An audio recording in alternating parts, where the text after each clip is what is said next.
Star Wars. Jedi Apprentice. Book 12. The Evil Experiment. By Jude Watson. Updated. 11.xia.2006. Number. Chapter 1. He heard sound, but it was only a rush of white noise. His eyes were open, but he could only see vapor. He was wet, but he was not in water. Since he was not able to trust his sight or hearing, Qui-Gon Jinn decided to focus on the pain. He tracked its location and measured its quality. It was on the left side of his chest, above his heart, and ran up to his shoulder. It wasn't a white-hot pain, but a steady burning ache, as deep as muscle and bone. It told him he was alive. He tried to move his right arm. The slight contraction of muscle, the effort required, seemed enormous. He hit something smooth with his fingers. He followed it slowly, tracing it up, then down. He moved his other arm and reached out his hand. Again, he met a solid wall. It was all around him. He realized that he was trapped. A jolt of panic raced through him as he realized that he did not remember why he was here. Qui-Gon allowed it to exist and then watched it go. He breathed deeply. He was a Jedi Knight. His lightsaber was gone as well as his utility belt, but he still had the Force. He was not alone. As he breathed, Qui-Gon brought his mind to stillness. He told himself that his memory would return. He would not strain for it. He did not need it to live in the present moment. He concentrated on his surroundings. Slowly he realized that he was in a transparent chamber. The reason he felt dizzy and strange was that he hung suspended, upside down. A cloudy gas surrounded him. Somehow it kept him floating in the tank. He could not see clearly through the vapor to the outside. He shifted, hoping to change position, and pain shot down his shoulder to his side. Blaster wounds were tricky. You thought the flesh was knitting, and then your wound told you otherwise if you tried too much, too soon. Blaster wound. Memories flooded back. He had been on a mountainside with his Padawan, Obi-Wan Kenobi. They were trying to protect his friend Diddy-Otto and Diddy's daughter, as Tree. The bounty hunter had shot Diddy, and he had fallen. Diddy and Obi-Wan had leaped an astonishing distance to knock the bounty hunter down. The bounty hunter had tried one last desperate maneuver, throwing a knife at his Tree. His Padawan had caught it in midair. Qui-Gon remembered the pride he felt when he saw the skill of his Padawan, how Obi-Wan had timed his move and called on the Force in order to catch the deadly spinning weapon by the hilt, not the blade. The bounty hunter had known she was defeated then. She had activated a cable line, which launched her down the mountain toward her craft. Qui-Gon had followed. He had just made it onto the launching ramp when she shot him. He remembered his surprise at the white heat in his chest, remembered falling forward into the ship and the ramp closing after him. He thought he could still hear Obi-Wan's cry. He had left his Padawan on a remote planet with a wounded Diddy. Let him be wounded, not dead, and a young girl. Qui-Gon moved again, and his wound screamed fire. A female voice suddenly came to him, amplified within the tank. You might be experiencing some pain. It's from the chest wound. It has been treated. You will survive. Who are you? Qui-Gon asked. You are a subject of scientific experimentation, the voice went on pleasantly. You will not be hurt, only studied. What do you mean, I won't be hurt? I'm confined. Qui-Gon protested. You will be treated well. I am here against my will. Who are you? Where am I? The voice did not answer. Instead, an apparatus shot into the chamber. At the end was a syringe. Qui-Gon tried to twist away, but he had nowhere to move. A needle pricked him in the neck. He watched his blood move down the transparent tube. The syringe retracted. Slowly, His body revolved until he was right side up again. Dizziness swamped him, but he knew it would pass. He gathered his strength, waiting out the spell. As soon as he felt strong, he gritted his teeth against the pain and lashed out with both feet. He could not get enough leverage, and he bounced off the transparent material. He struck out with a balled fist, but got no response. The material did not bend. It did not even move a millimeter. "Now, is that suitable behavior?" the voice chided. "You are not a child." "I am a Jedi Knight," Qui-Gon shouted. "Precisely. And your life is one of service. Isn't that so?" The voice did not wait for him to respond. "Now you will be of service to the galaxy. Much more so than when you dash from world to world, waving that lightsaber around. I'm doing you a favor. You get to truly prove your commitment. How many Jedi can say the same? So relax. Let's see some of that famous Jedi meditation." The note of dry amusement was suddenly familiar to Qui-Gon. Of course, as his memory returned, so did his suspicions. His captor was Jinn Arbor, the brilliant scientist who appeared so perfect on the surface, the researcher who had saved whole populations from famine and plague, yet somehow he had suspected that she was behind the plot to kill Diddy. He was glad to see that his instincts had been correct. Unfortunately, he was now her prisoner, and he had not confided his suspicions to Obi-Wan. The boy would not know where to look, whom to suspect. "Jinn Arbor, you will not be able to hide from the Jedi," he said, matching her coolness with his own. "Ah, so you know who I am. I'm impressed. What a specimen. It merely proves my choice is correct. I have researched you, Qui-Gon Jinn. I have found that you are an esteemed Jedi Knight, strong in the Force. You are perfect for my needs." "And what are your needs?" Qui-Gon asked. He heard her dry, humorless laugh. "All in good time, Qui-Gon. Just say goodbye to the life you knew. You are mine now." Chapter 2. Obi-Wan Kenobi stared at the floor. It was a change. For hours, he had been staring at the wall.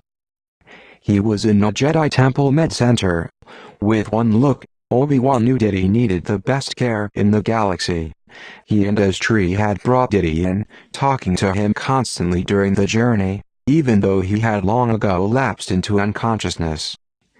The Jedi medics and healers had rushed Diddy into an interior room. They had only come out to tell Obi-Wan and Astri that Diddy was still alive, and that they were hopeful. Over the long night, Bent had sat by his side, then Garen, his best friends at the temple. Bent did not speak, but occasionally would slip her slender hand into his. All night they had sat, waiting for news. At last he had sent his friends away to eat breakfast. He could not eat. He could not sleep. Diddy struggled for life in the next room. What about Qui-Gon? Was his master alive or dead? "He is alive," Obi-Wan told himself fiercely. "He is alive because he must be alive." He had seen the blaster fire hit Qui-Gon in the chest near the heart. He had seen him stagger and fall back. But Qui-Gon had reserves of strength that were astonishing. Even if he were the bounty hunter's captive, he would manage to stay alive until Obi-Wan could find him. The bounty hunter would not leave him to die. He told himself this, over and over. But when he remembered her impassive face, her ruthlessness in battle, Obi-Wan felt despair. "And still I sit here, waiting." He had briefed Yoda and Tal, the Jedi Knight who was coordinating the search for Qui-Gon. He had told them everything he knew, but he could not tell them where the bounty hunter was headed. They did not know who had hired her to track down Diddy. They did not know why. They did not even know her name. There were too many questions, and Qui-Gon's life hung in the balance. Yoda had assigned several Jedi teams to investigate Qui-Gon's disappearance. Tal was trying to crack the code of Jinn Ann Arbor's datapad, as well as look for clues that might lead to the identity and whereabouts of the mysterious bounty hunter. Everything that could possibly be done was being done. All the resources of the Jedi were turned toward finding Qui-Gon. Except for Obi-Wan. He could only sit. "Have you memorized the floor yet?" As Tree's voice broke into his thoughts. She gave him a half-smile. "I have. There are 27 squares of stone between here and the wall." "It can't be much longer," Obi-Wan said. She sighed and leaned forward on her knees, clasping her hands together. As Tree was tall and slender, with midnight black hair that hung in curls to the middle of her back. She was older than Obi-Wan and had run Diddy's cafe with her father. He did not know as Tree well, but he had come to know that she did not like to show weakness or affection. Having her father shot before her eyes had devastated her. Trying to conceal her shock and despair was defeating her. "I never knew my birth parents," as Tree said as she stared down at the floor. "Someone left me in Diddy's cafe. He took me in." "I didn't know that," Obi-Wan said. "I think whoever left me there must have cared about me somewhat," as Tree went on softly. "They chose Diddy to be my father. They knew he wouldn't give me away to be placed by the government. They knew his heart would melt at the sight of a baby. And it did. I was lucky." "Yes, I can see that," Obi-Wan said. "Sometimes the home you find is the one you are meant to have." It was how he felt about the temple. And Qui-Gon. She turned to look at him, sorrow in her dark eyes. "I'm sure Qui-Gon will be all right. He's so strong. I've known him all my life, Obi-Wan. I have seen how strong he is." Obi-Wan nodded. If Qui-Gon were dead, he would know it. He would feel it. "I know you want to find him. Thank you for staying here with me." "I wouldn't know where to start," Obi-Wan confessed. "We don't know why the bounty hunter was hired. We know she tried to steal that datapad, as Tree said. So we know there is information on it that is valuable to someone. And we know that datapad belonged to Jinn Ann Arbor. Fly stole it from her. But he also stole Senator Orin's datapad," Obi-Wan pointed out. "So the connection to the bounty hunter could lie there. Your friend Fly is dead and cannot give us answers. And even if we did find out who hired the bounty hunter, we still don't know where she would take Qui-Gon." As Tree nodded. "But you will find him," she said. "The Jedi can do anything." She stood, wincing as she did so. As Tree had a wrenched shoulder, as well as bumps and bruises from being dragged down the mountainside, a prisoner of the bounty hunter's whip. "Are you all right?" Obi-Wan asked. "The medic could give you something for the pain." "No, I want to stay alert." "What about you?" as Tree asked Obi-Wan. "How is your leg?" Obi-Wan felt the bandage on his thigh. His leg had been sliced by the spiking of the bounty hunter's whip. The wound had been bathed in a bacta tank. It would heal. Already the pain was ebbing. "And Qui-Gon? Have his wounds been attended to?" as Tree prowled around the small waiting room.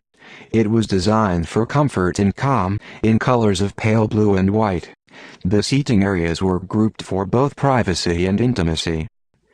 As Tree looked out at the view of Coruscant, "I am so grateful to the Jedi. The healers and medics have been so good. I just wish they were faster." The door to the inner treatment rooms opened. The Jedi healer, Winnow Diuni, came toward them, dressed in the light blue tunic of a medic. Obi-Wan had been glad when Winnow had taken over Diddy's care. She was an elder Jedi, tall and strong, with a gentle manner. She was renowned for her great skill as a diagnostician. She had a vast knowledge of all the diseases in the galaxy. Now Obi-Wan's heart beat faster when he saw the look on Winow's face. He knew in a sudden flash that she was not bringing good news. He stood, and Tree quickly crossed to his side. Winow looked at Tree kindly and gestured for them to take a seat. She sat opposite them. "We have done all we can for your father," she said. "It is up to Diddy now. His life energy is very low. He himself must find the strength to fight."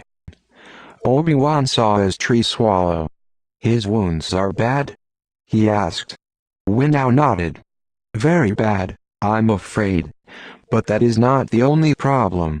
Infection has set in, an infection that we cannot identify. We are searching all our data banks. I did not want to come out here until we found out what infection this is, but you need to know what is happening." "I don't understand," Tree said. "You are the best healers in the galaxy. If you don't know what is wrong with Diddy, who will know?" "We do not know everything," Winow said gently. "The galaxy is a very large place. Infections and diseases pop up everywhere, new ones all the time. I have no doubt that we will locate the source of this one. But it may take time." "Diddy doesn't have time," Tree said, gripping her hands together. "That is what you mean." "Do not look for the worst thing," Winow said. "Think of the best thing. We will identify this infection and treat it." Tree bit her lip. "Can I see him?" "Yes, of course. He is not conscious. But he might feel your presence. Come with me." Tree followed Winow. She looked as though she were sleepwalking. Obi-Wan felt stunned as well. Diddy was larger than life. He had expected the healers to come out with good news any second. Instead, there was only more waiting. The door to the main hallway opened. Tal walked in with Yoda at her side. "How is Diddy?" Yoda asked. "Heard we did that news there is." "He has an infection that they cannot identify," Obi-Wan said. Winow tried to reassure Tree, but I can see that she is worried. "Do her best, she will. A great amount, that is." Yoda pressed a button and one of the seating cushions lowered. They were adjustable for the many species in the Jedi Temple. He lowered himself onto the cushion, then leaned on his staff. "And you, Obi-Wan? No sleep you've had, I fear." "I can't sleep until I know Qui-Gon is safe," Obi-Wan said. "Is there any news?" Tal's sightless green and gold-striped eyes were filled with frustration. She shook her head, her lips tightening. "I've got every contact working, Obi-Wan," she told him. "Guyot has returned from his long mission and is back on the council, so Ki-Adi-Mundi is helping with the galactic search. We could not ask for a better analyst." Obi-Wan nodded. Ki-Adi-Mundi had stood in for Geet on the Jedi Council for a time. With his binary brain, he was able to sift through an extraordinary amount of information and analyze it. "We don't have anything on the bounty hunter," Tal continued. "She has no known friends or comrades. Those who have hired her refuse to talk, even to us. They're scared of retaliation. But we're working on it." "What about Jenazan Arbor's datapad?" Obi-Wan asked. "There must be something on it that somebody wants." "We can't crack the code," Tal said. "Most scientists encode their data. It doesn't mean that she is connected to the bounty hunter or Qui-Gon's disappearance. But just in case, we don't want to alert her that we're on her trail. We have to explore all options until we find the right way to proceed. I won't rest until we find him, Obi-Wan." "I know," Obi-Wan told her. Tal was just as close to Qui-Gon. They had gone through temple training together. "Teams we have all over the Dunedin system, Obi-Wan," Yoda told him. "Find we will a trace of the bounty hunter's ship." "We know the ship was equipped with a hyperdrive," Tal said worriedly. "There's a good chance she didn't remain in the Dunedin system at all. But we're going to check out every lead." "News I have of one Jedi team," Yoda told them. Dispatched they were to Zan Arbor's lab on her home planet of Ventrux. Find we did that the lab has been closed down. Dismissed the workers were, and paid off. A spark lit Tal's eyes. Well, at least that's something. Jenna Zan Arbor has to be involved. We've got to crack that code. Yoda nodded. Think we do that she has another base of operations, he said, searching for it. We are. He turned to Obi-Wan. A difficult time for Com it is. Yet Com you must find. When news comes, go with a steady heart you must. Direction you need. Direction we will find. Obi-Wan's heart was far from steady. But Yoda was right. He must be resolute, and resolution only came with Com. The door to the inner chamber slid open. Winnow came forward quickly. Diddy's infection has been identified. The blaster fire must have been tainted with a solution to trigger infection. Do you have a cure? Obi-Wan asked. Winnow nodded. The treatment has been discovered. It is an antitoxin. But I have bad news. The lab that sells it has been shut down. There are no stockpiles that we can find. This lab was the only source in the galaxy. Obi-Wan glanced at Tal. By the look on her face, he knew she was thinking the same thing. Yoda nodded slowly. What's the name of the lab? Obi-Wan asked. Arbor Industries, Winnow replied. It was the answer Obi-Wan had expected to hear. Chapter 3. He was getting weaker, not stronger. Qui-Gon felt his body float. He wanted to give himself up to the sensation, bob in the oddly pleasant vapor, let it lull him into long sleeps. Even in his worst illness, he had never felt so weak. Was she doing something to keep him weak? Blood was extracted regularly, but that still did not account for his fatigue. Isolated from the world, from other living creatures, he knew the Force still worked around him. He closed his eyes and reached out to it. He would gather it around him like a shield. Qui-Gon felt the Force move inside the chamber. He concentrated harder.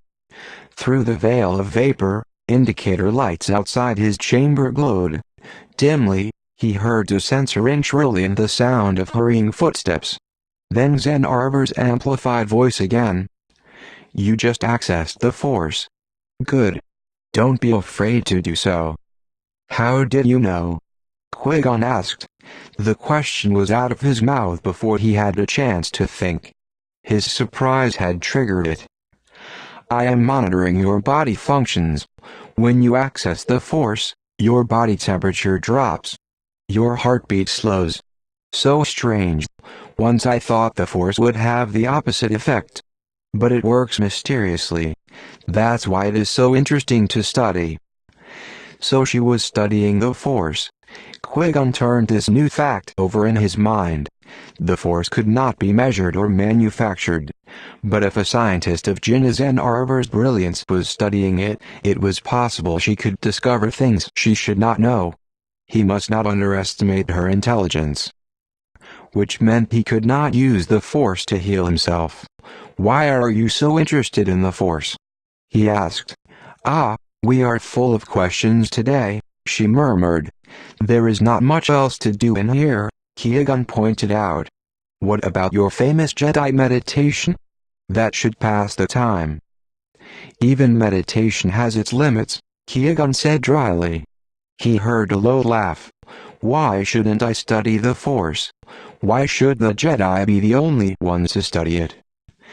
Qui-Gon thought before answering. He needed to keep her talking. He needed to appear to be interested in her studies. That is a good point, he said. We believe the Force connects us all. That is exactly my point, Zan Arbor said excitedly. The Jedi should welcome my interest. How do you know they do not?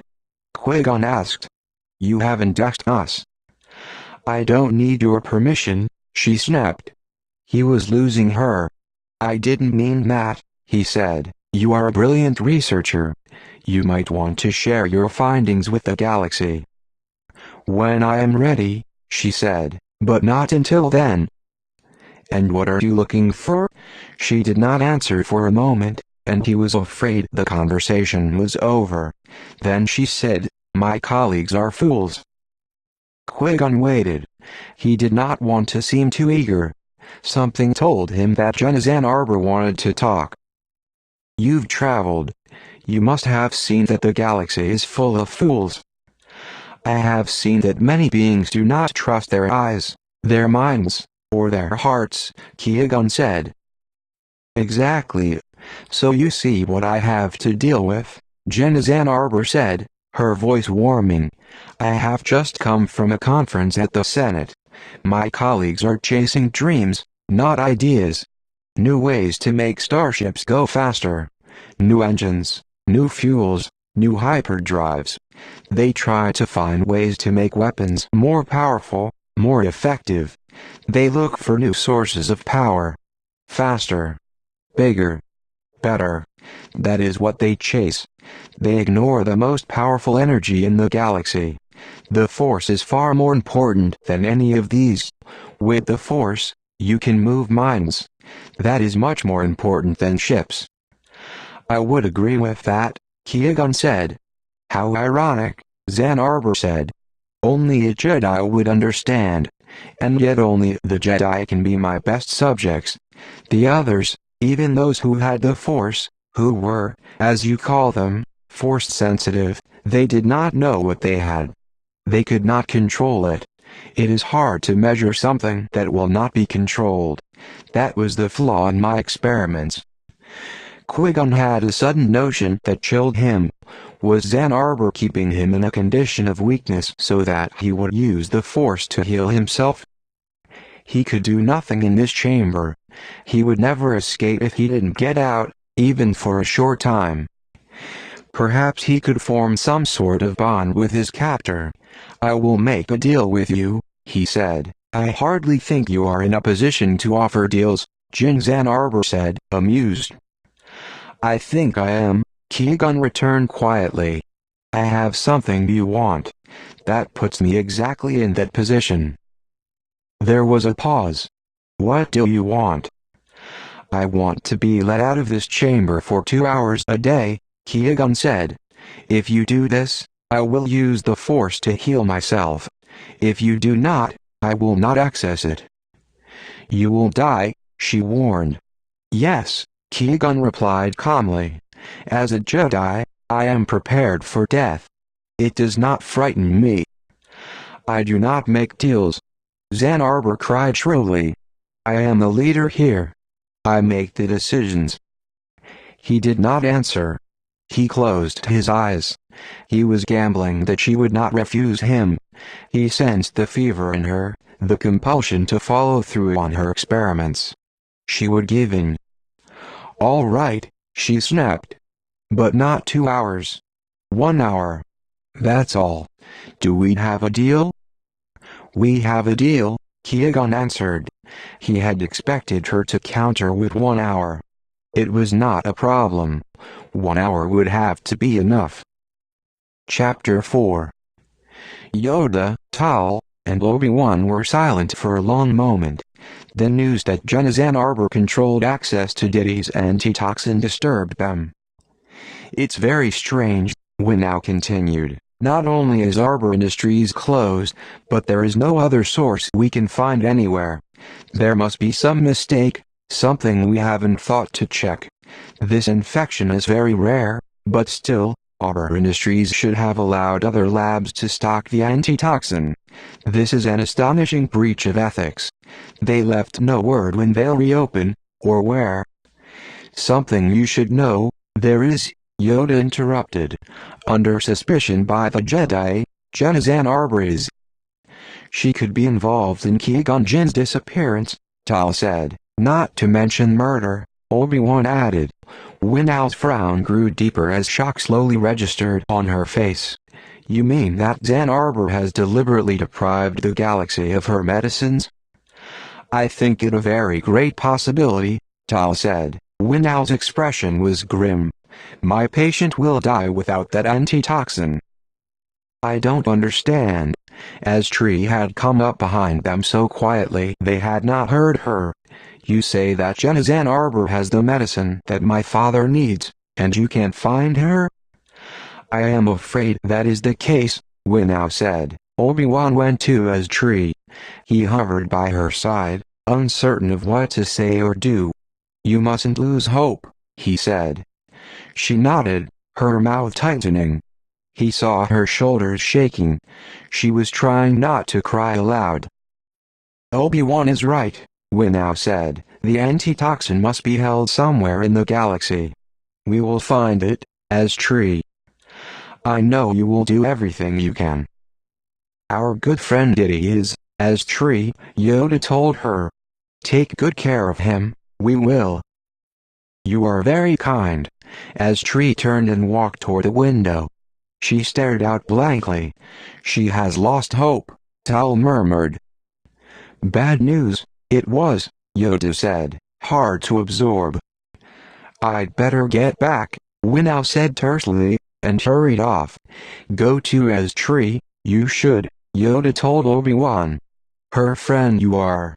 Console her, you must. Hope must not die while Diddy lives." But as Tree wasn't really his friend. He'd just met her, and he wasn't very good at consolation. If only Qui-Gon were here. Yoda and Tal left, and Obi-Wan went to stand awkwardly by as Tree's side. "He's going to die," she said, "and I will be alone." "We cannot lose hope," Obi-Wan said. "The Jedi are capable of extraordinary things. We will find the antitoxin or Jenna Ann Arbor."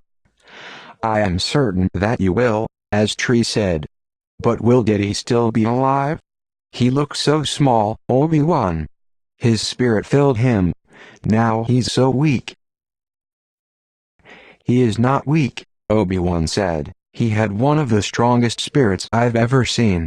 It is still there, his strength." "I thought I had troubles once," as Tree said slowly. "Running a business wasn't easy. But now I know despair for the first time. Even if Diddy survives, we have lost everything. The cafe has been closed by our landlord. We owe him credits we cannot pay. Even as I sit by Diddy's bedside, begging him to live, I wonder what he will return to. And it's my fault. I spent all our savings on improvements for the cafe. We have nothing." Obi-Wan did not have to wonder what Qui-Gon would say. "You have each other." "You're right, Obi-Wan. I'm feeling sorry for myself." As Tree rubbed her forehead. "It's just that I'm so tired." "Why don't you rest here?" Obi-Wan suggested, indicating the seating area. "You wouldn't have to go to the sleeping quarters. I will make sure you won't be disturbed unless Diddy awakens."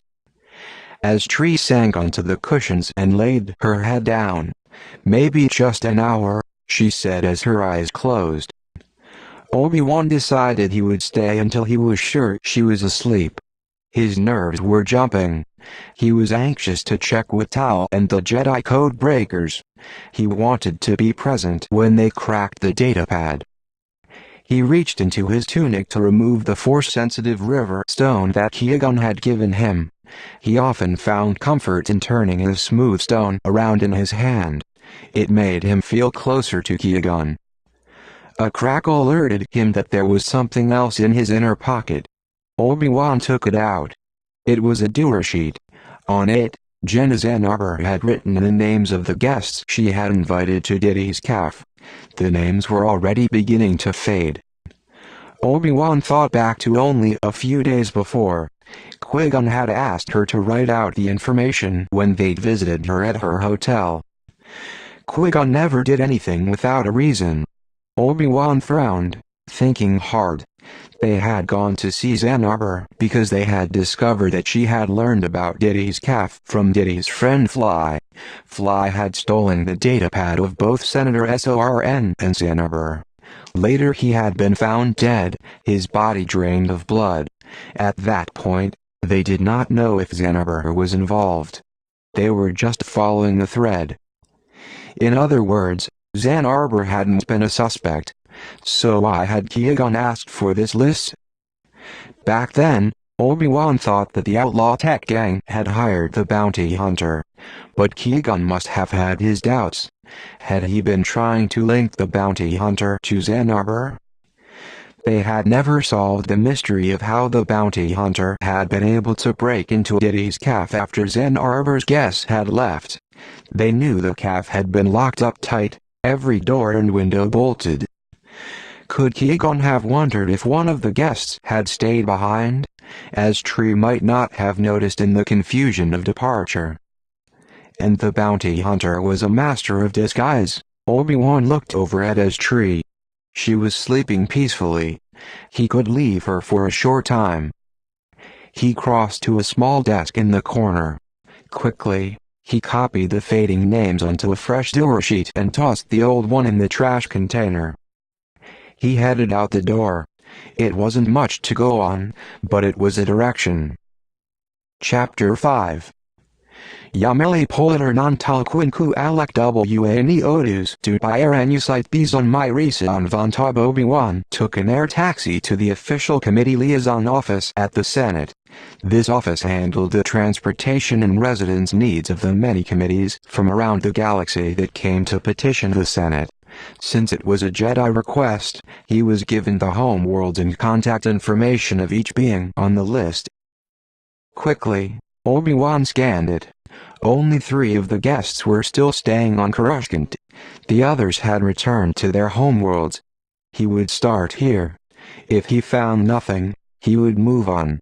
If he had to travel to the Outer Rim for a clue, he would do it. Yameli Politer and Von Taub still had business with the Senate and were staying in a guest house nearby. Obi-Wan went there first. He found them together in the sitting room, going over the record of the meeting they had attended that day. Obi-Wan explained that he was on a Jedi mission to discover who had broken into Diddy's cafe after their group had left. Yameli Politer was a petite Rindian with pointed ears and 2 8-fingered hands. She nodded politely at Obi-Wan. "Of course I will be glad to help." The Kerwalian Von Taub nodded. "As will I." "Did anyone come into the cafe while you were there?" Obi-Wan asked. "Just the members of our own party," Yameli Politer answered in the low, sing-song manner of a Rindian. "Did you notice anyone on the street outside?" Von Taub shook his head. "We left, and the owner of the cafe, a young woman, locked the door after us. Zen Arbor was very upset with the service and food. I didn't think it was that bad, myself." He smiled. "Maybe I'm more used to disorganization. But Jenna is a scientist who can't tolerate disorder." "Do you know the other names on this list well?" Obi-Wan asked. He handed the list to them. Yameli Politer ran one of her long fingers down the list. "I know all of these scientists personally, except for Byranucite and Risa. "I know Dubai quite well," Von Taub said. "Risa was a stranger to me as well." "Did anyone know her?" Obi-Wan asked. "Zen Arbor," Yameli Politer answered. "Yes, they worked on a research project together," Von Taub added. "Jenna was very complimentary about her skills as a scientist. None of the rest of us knew her." Obi-Wan kept his voice steady despite his rising excitement. "Do you remember what she looked like?" "Not really," Yameli Politer said with a shrug. "Tall, maybe? She was humanoid. That, I remember." "Very striking," Von Taub said. "She wore a silk turban and a lovely sepulch robe." Obi-Wan realized he had seen her himself. He had a vague memory of a woman in a jeweled turban. He pushed his urgency away and left his mind open, let the memory come as it would, as he had been taught. The information he sought would come to him. He and Qui-Gon had been talking to Tree when the guests arrived. He remembered the look of distaste on Zen Arbor's face, and one tall woman had gathered her rich robe around her as if it would get dirty from touching a chair or the floor. She had very strong hands. It had been her. The bounty hunter. He was sure of it. And now he had a name. "One last question," Obi-Wan said. "Do you know if Zen Arbor has more than one lab?" "I know that her main lab is on Ventrux." Both the scientists looked puzzled. "But why would she need another lab?" Von Taub asked. "I have never heard such a thing," Yameli Politer added. "Thank you for your help," he said, rising and bowing. He hurried outside and immediately summoned Tal on his comlink. "We could have a lead," he said. "I think the bounty hunter posed as a scientist named Risan. Most likely she disguised herself in order to steal the datapad back from Diddy and his tree. She would have if Qui-Gon and I hadn't returned and surprised her. The Senate still lists her as being on Coruscant. She's supposed to inform them when she returns to her homeworld. I have the address." "Don't go alone," Tal warned.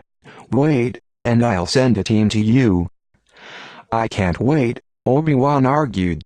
"She's listed at a lodging only a short distance from here. Let me at least see if she's there." "Do not engage her in battle or even show yourself," Tal warned. "She could lead us to Qui-Gon."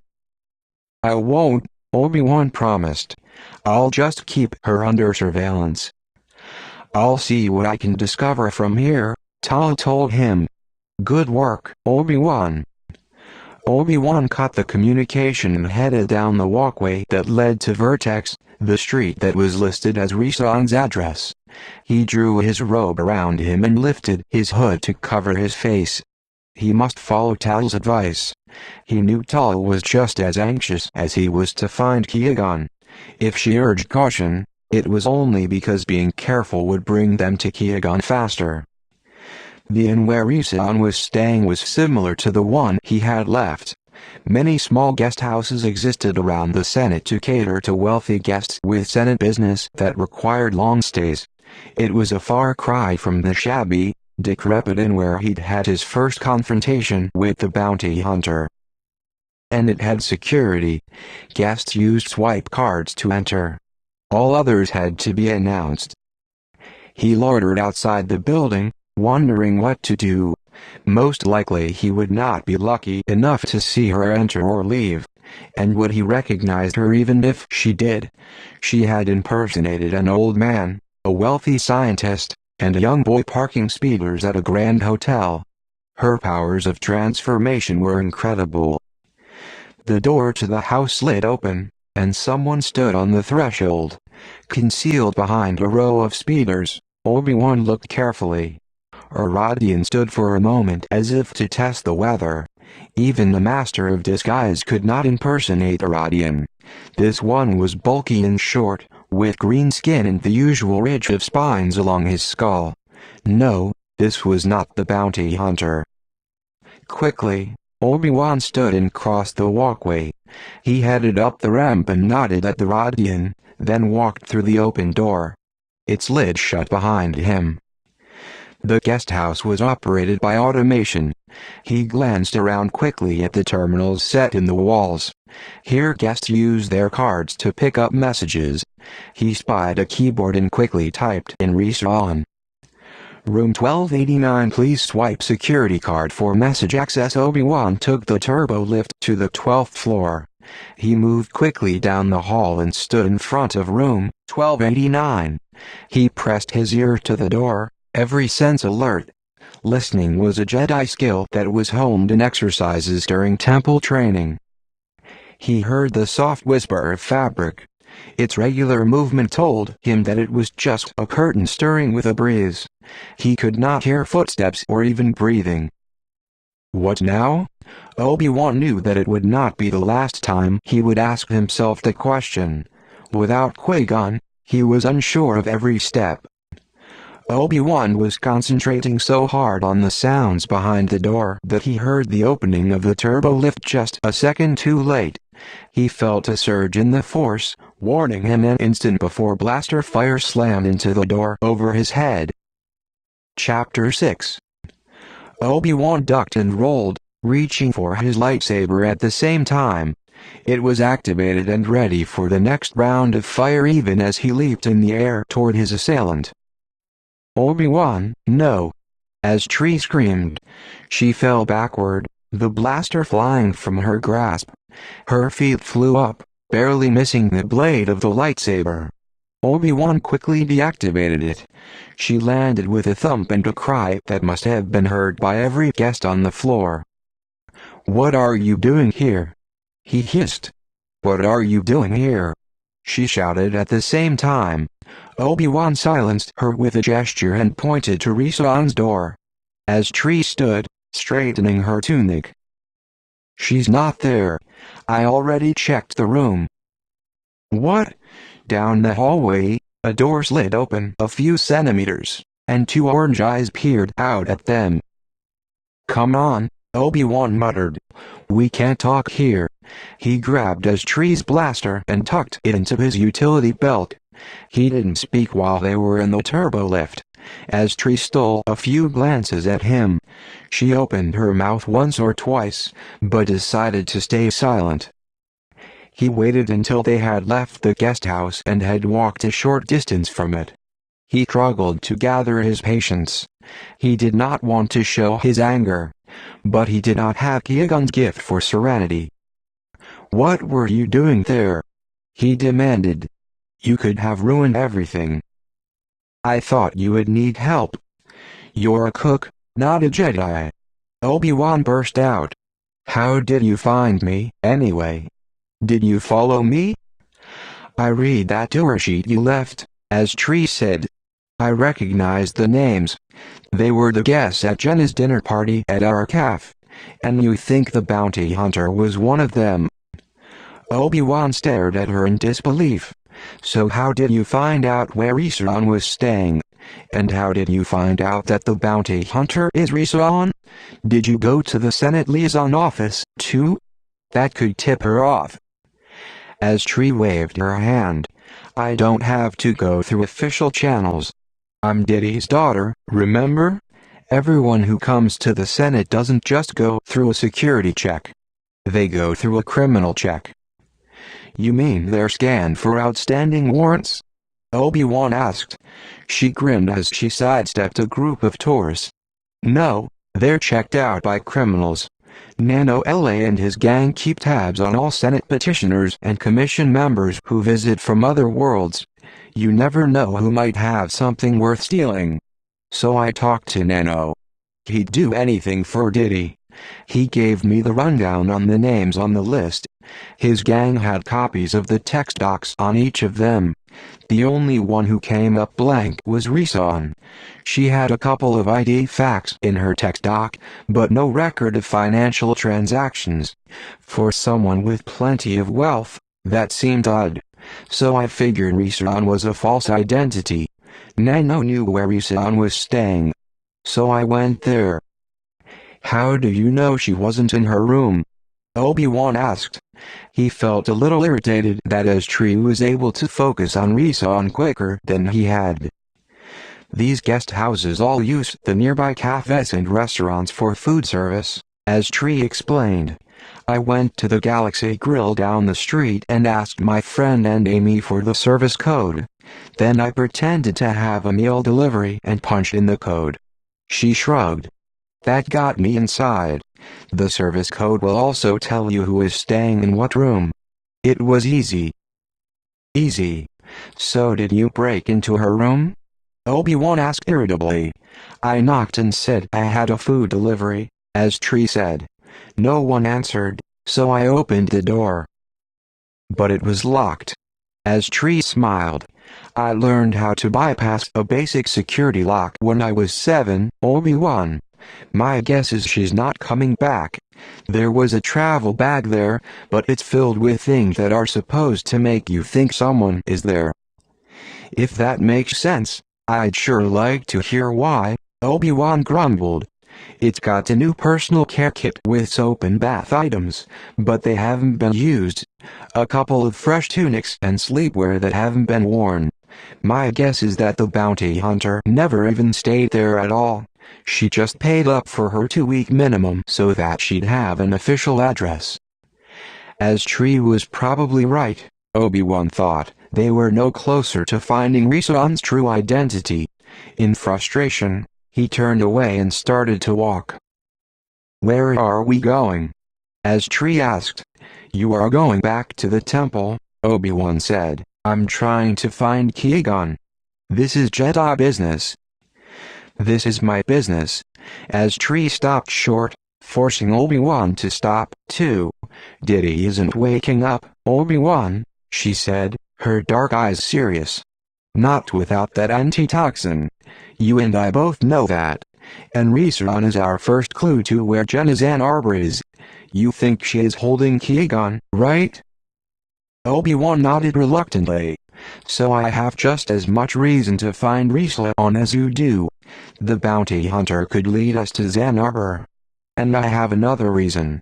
Nano told me that because of Fly's murder and Qui-Gon's disappearance, a warrant has been issued for the bounty hunter's arrest by the Coruscant security forces. There's a reward, too. Don't you see?" As Tree tossed the curls out of her eyes impatiently. "This is the only thing I can do for Diddy. I can find the antitoxin and get us a new stake. All I have to do is find Risan." He shook his head. "It's too dangerous." "I can help you, Obi-Wan." "What are you going to do, cook us out of danger?" Obi-Wan asked skeptically. "There are other things I can do." As Tree protested.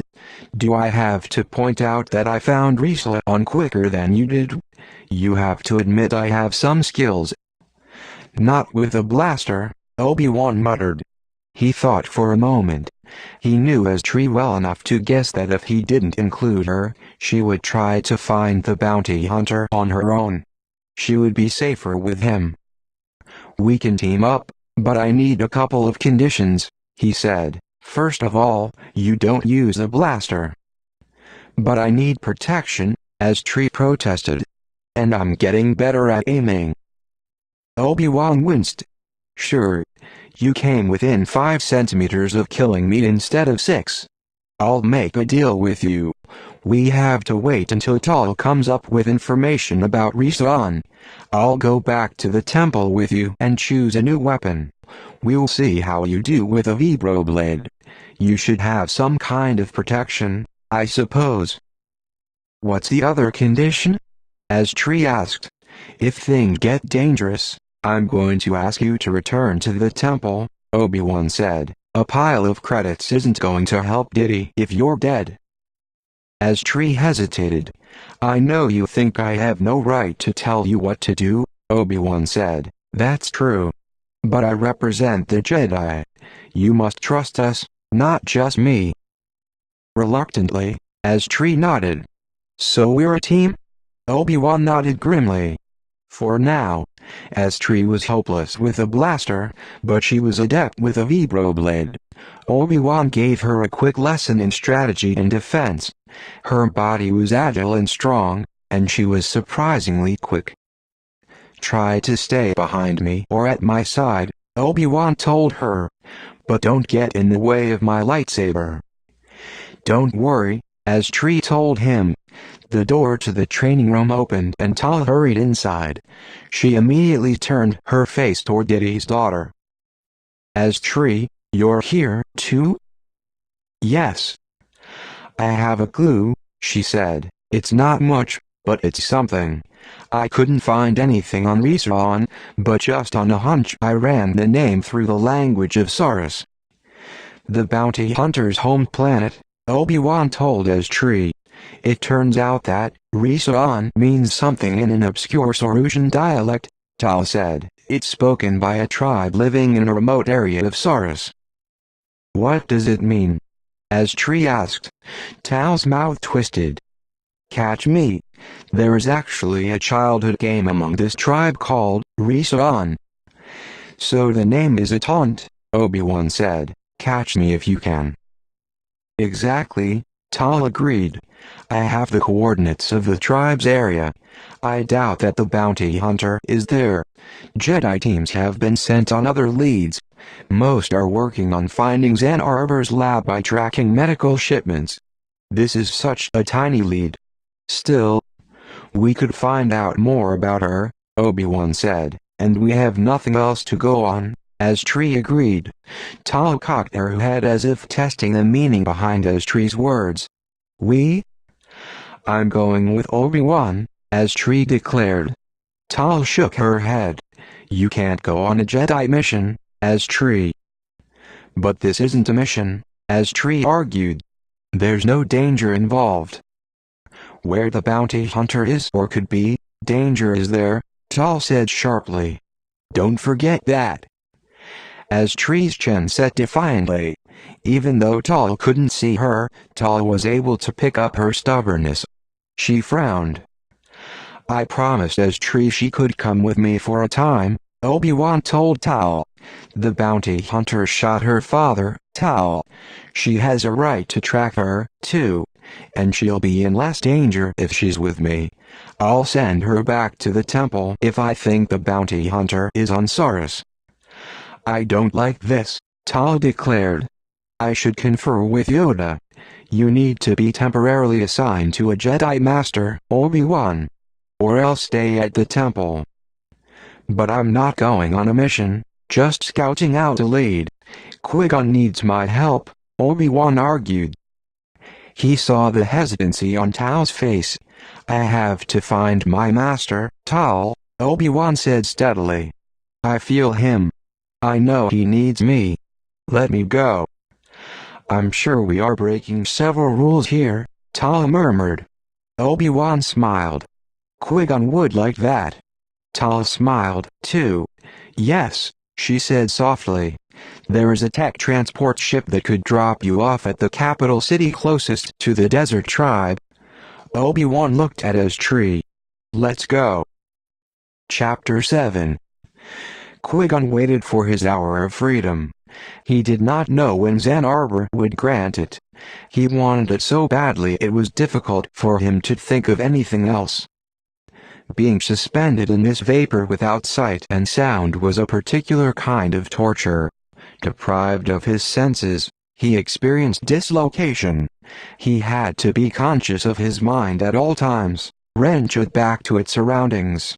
He could move his muscles very little, and he flexed them, one by one, every half hour. That was an effort. The constant withdrawal of blood was beginning to sap his strength. He knew that at the temple he was appreciated for several things. His physical strength, his connection to the living force, and his patience. Now he hung in a chamber, and none of these things were available to him. He would just have to find other things he was good at. The loss of his patience was the worst. He could not calm his raging desire to be free. He dreamed of freedom as another might dream of food. So much for his great forbearance. Now he realized that he had many more lessons to learn. How many times had he heard Yoda advise an advanced student that for a Jedi, true mastery of a skill was only the beginning step to understanding it? How many times had he said the same to Obi-Wan? The more you know, Padawan, the less you know. By the time this was over, he would see how much he still had to learn about patience. Was it his imagination, or was the vapor beginning to thin? Qui-Gon looked down and could see his feet. Yes, the vapor was slowly siphoning away. Did that mean that Zen Arbor was about to release him? He had made no plans for his first release. His only intention was to talk to Zen Arbor again. Somehow he felt he would gain a clue of how to proceed. The vapor cleared. His heartbeat quickened. He saw movement outside the transparent wall of the chamber. I see you're excited, Qui-Gon. Zen Arbor's cool voice penetrated the chamber. Try to contain yourself. I didn't throw you a party. The chamber walls slid down, disappearing into the floor. Qui-Gon's knees buckled and he fell forward. The floor against his cheek felt like a gift.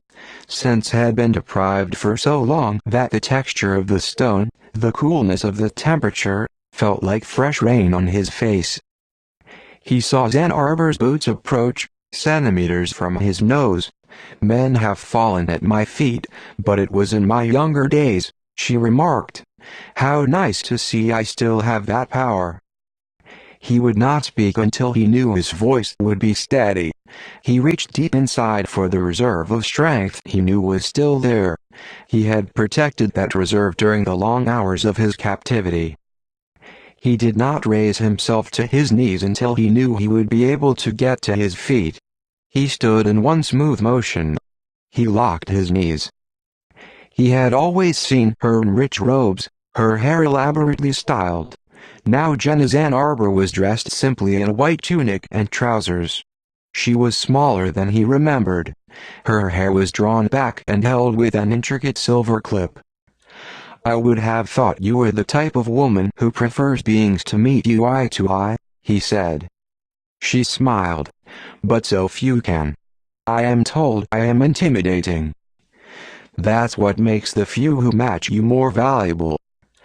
I have no interest in other beings anymore, or any conventions of what the majority of those in the galaxy want," Jenna Ann Arbor said coolly.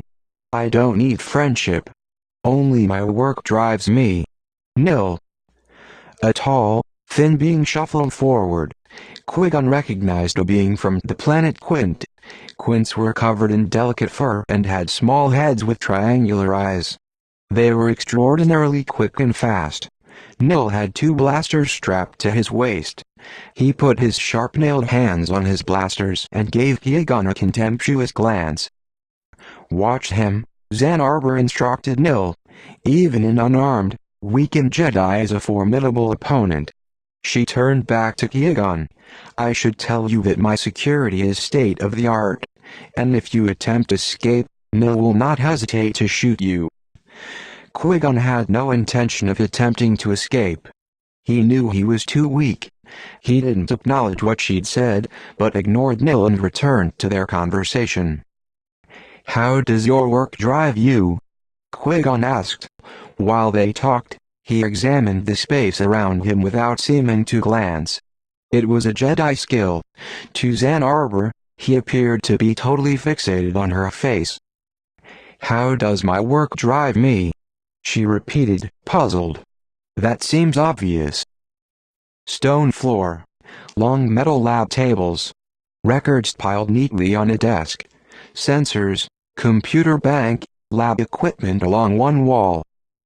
"Not at all. Scientists are driven for different reasons," Qui-Gon said, beginning to stroll about to stretch his legs. Nil followed a few paces behind. "Some for pure research. They have a hunger for how things work. Some want to be remembered, to have their name on a discovery. Some think of living beings and want to help them. Which kind of scientist are you?" "Only one exit, a dual steel door. A security pad mounted to one side. He would need a code to exit. Or his lightsaber.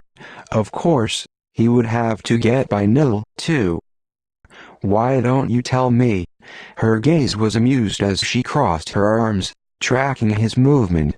"Which describes me?" "None of them," he said. "Your ambitions are even grander, I fear." "You fear? What is wrong with grand ambitions?" Qui-Gon stopped and faced her again.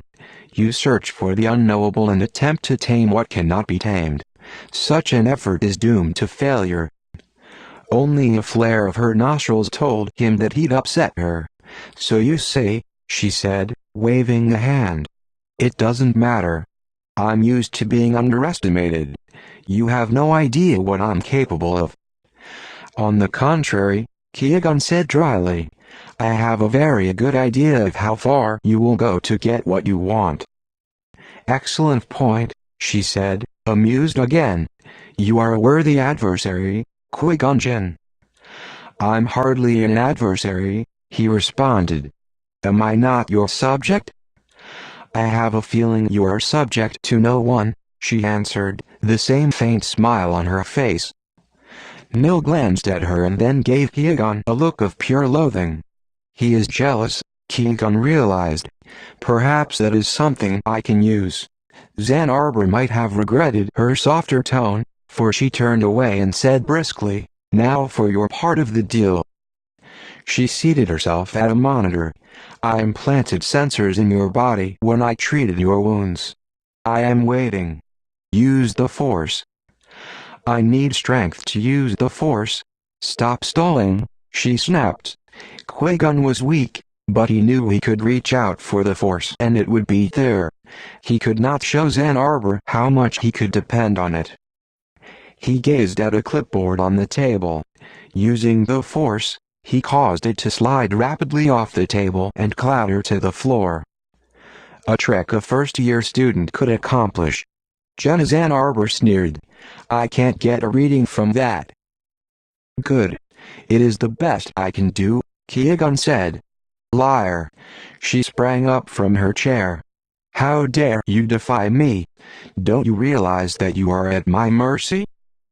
We made a bargain. You would give me an hour of freedom if I accessed the Force. I did so. I do not think you have the right to be angry, Qui-Gon said steadily. She moved closer to him. I rule you, she spat out in his face.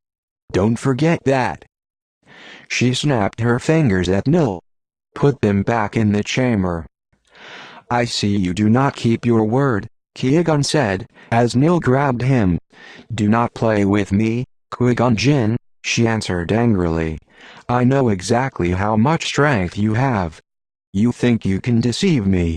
I will always be one step ahead of you. Don't you understand yet how much I know? You barter for your freedom with nothing. So you will get nothing from me. Only too glad to use brutality against Qui-Gon, Nil roughly pushed them back to the square outline of the chamber. The transparent walls began to rise. The amount of effort you use for the Force will result in the amount of time you are given your freedom, Ann Arbor told him. Think about it. The vapor rose around him as the walls surrounded him. Qui-Gon felt despair rise with the enclosing walls. I need you, Obi-Wan. Find me soon. Chapter 8. Obi-Wan and his tree hitched a ride on a tech transport to Saurus. The planet was a large one, with varied climates. Over its vast surface were rugged mountain ranges, huge deserts, and sprawling cities.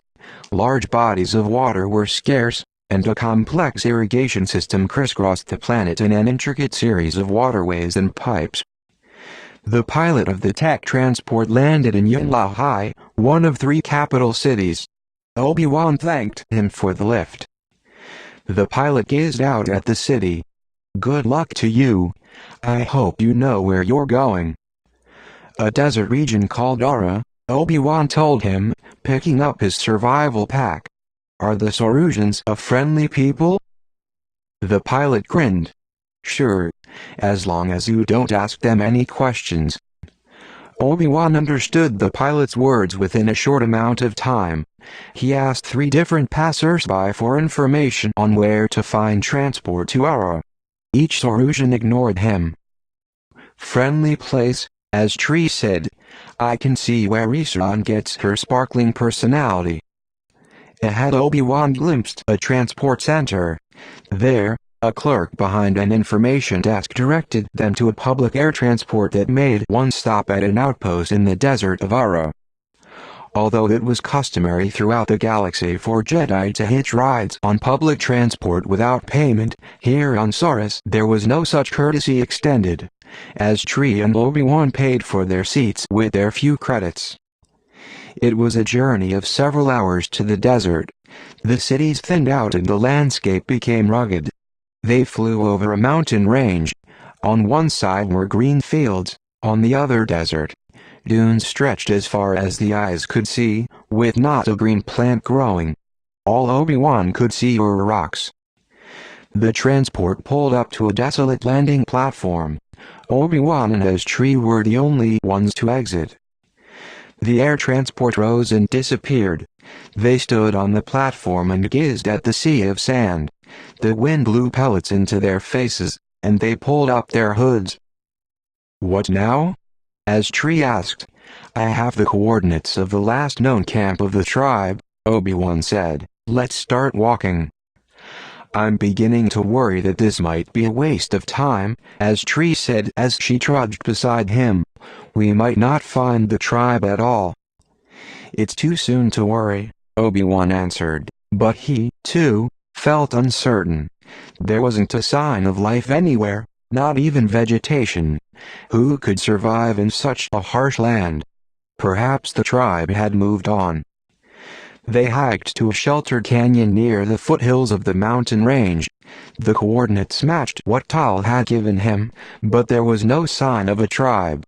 Obi-Wan slugged through the sand, looking for a clue.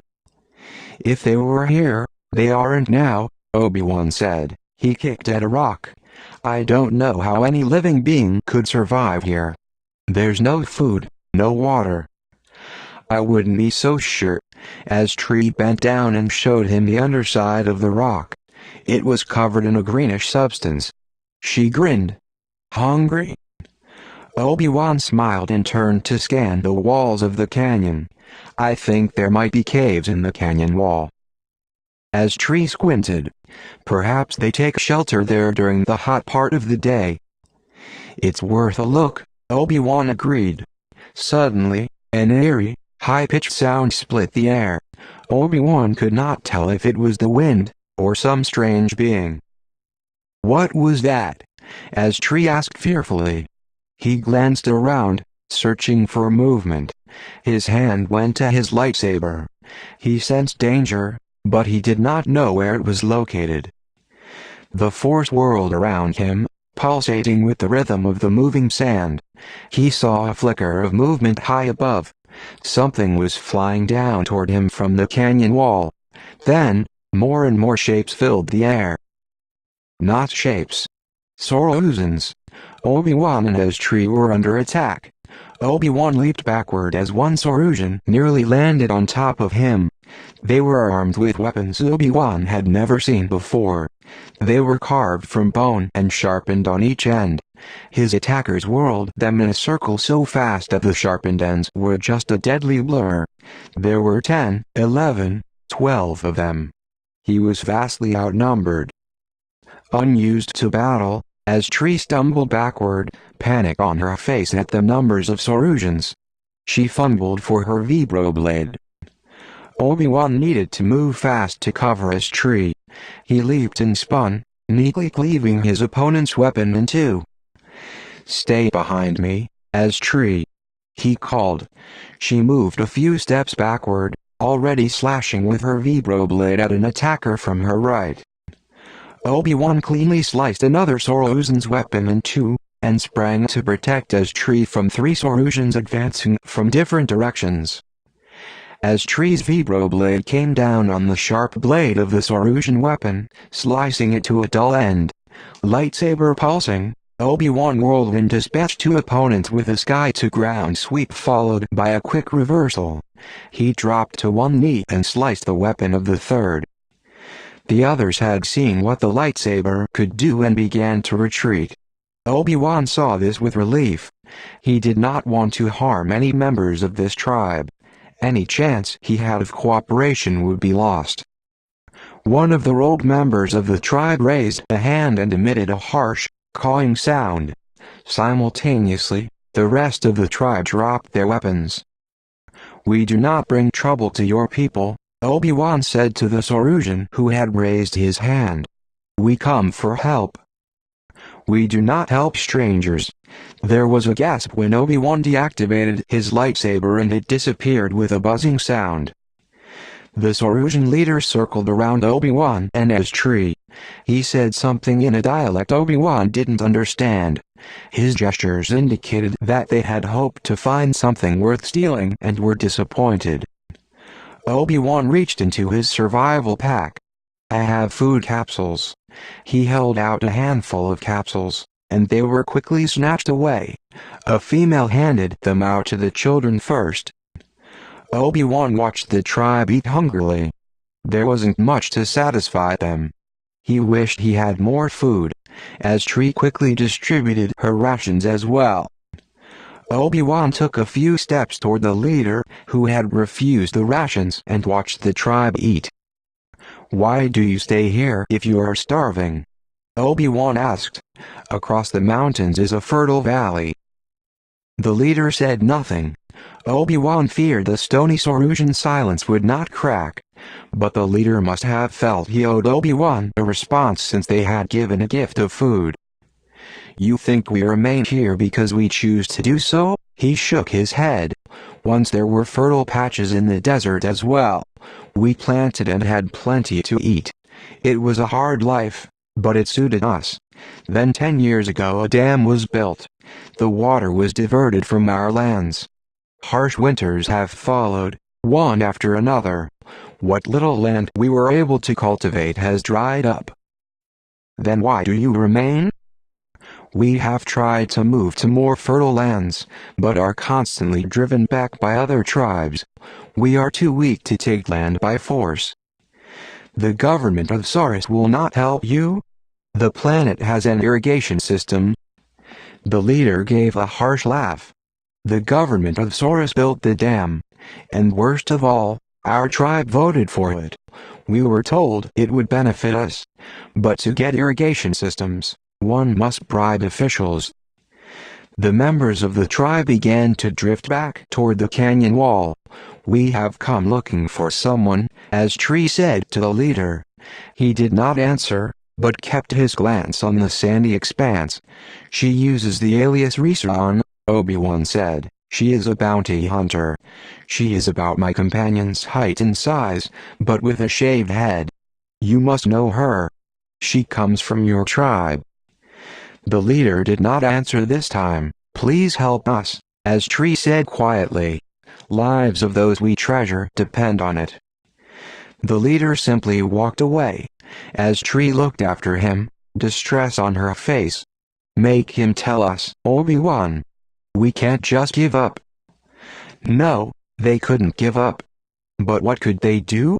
A Sarusian boy a little younger than Obi-Wan came forward. I know who you are looking for, he told them. I know her real name and things about her. I can tell you things. Obi-Wan gave him a shrewd glance. What do you want in return? The boy pointed to Obi-Wan's lightsaber. This. No Jedi was ever willingly separated from his lightsaber. Obi-Wan reached out with the Force. He turned his attention to the boy's mind. You admire the lightsaber, but do not want to possess it, Obi-Wan said. You will tell us the information freely.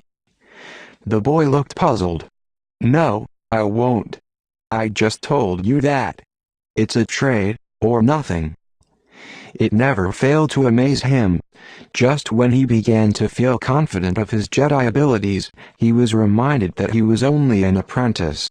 He could not access the Force as surely as Qui-Gon.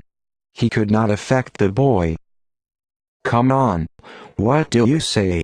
The boy's avid eyes rested on Obi-Wan's lightsaber, tucked securely in his belt. Stricken with doubt, Obi-Wan hesitated. He could not give up his lightsaber. It was unthinkable. But was it the only way to save his master? He felt trapped between centuries of Jedi tradition and his own anguish. The dilemma squeezed the air from his lungs. He could not speak. He could not choose.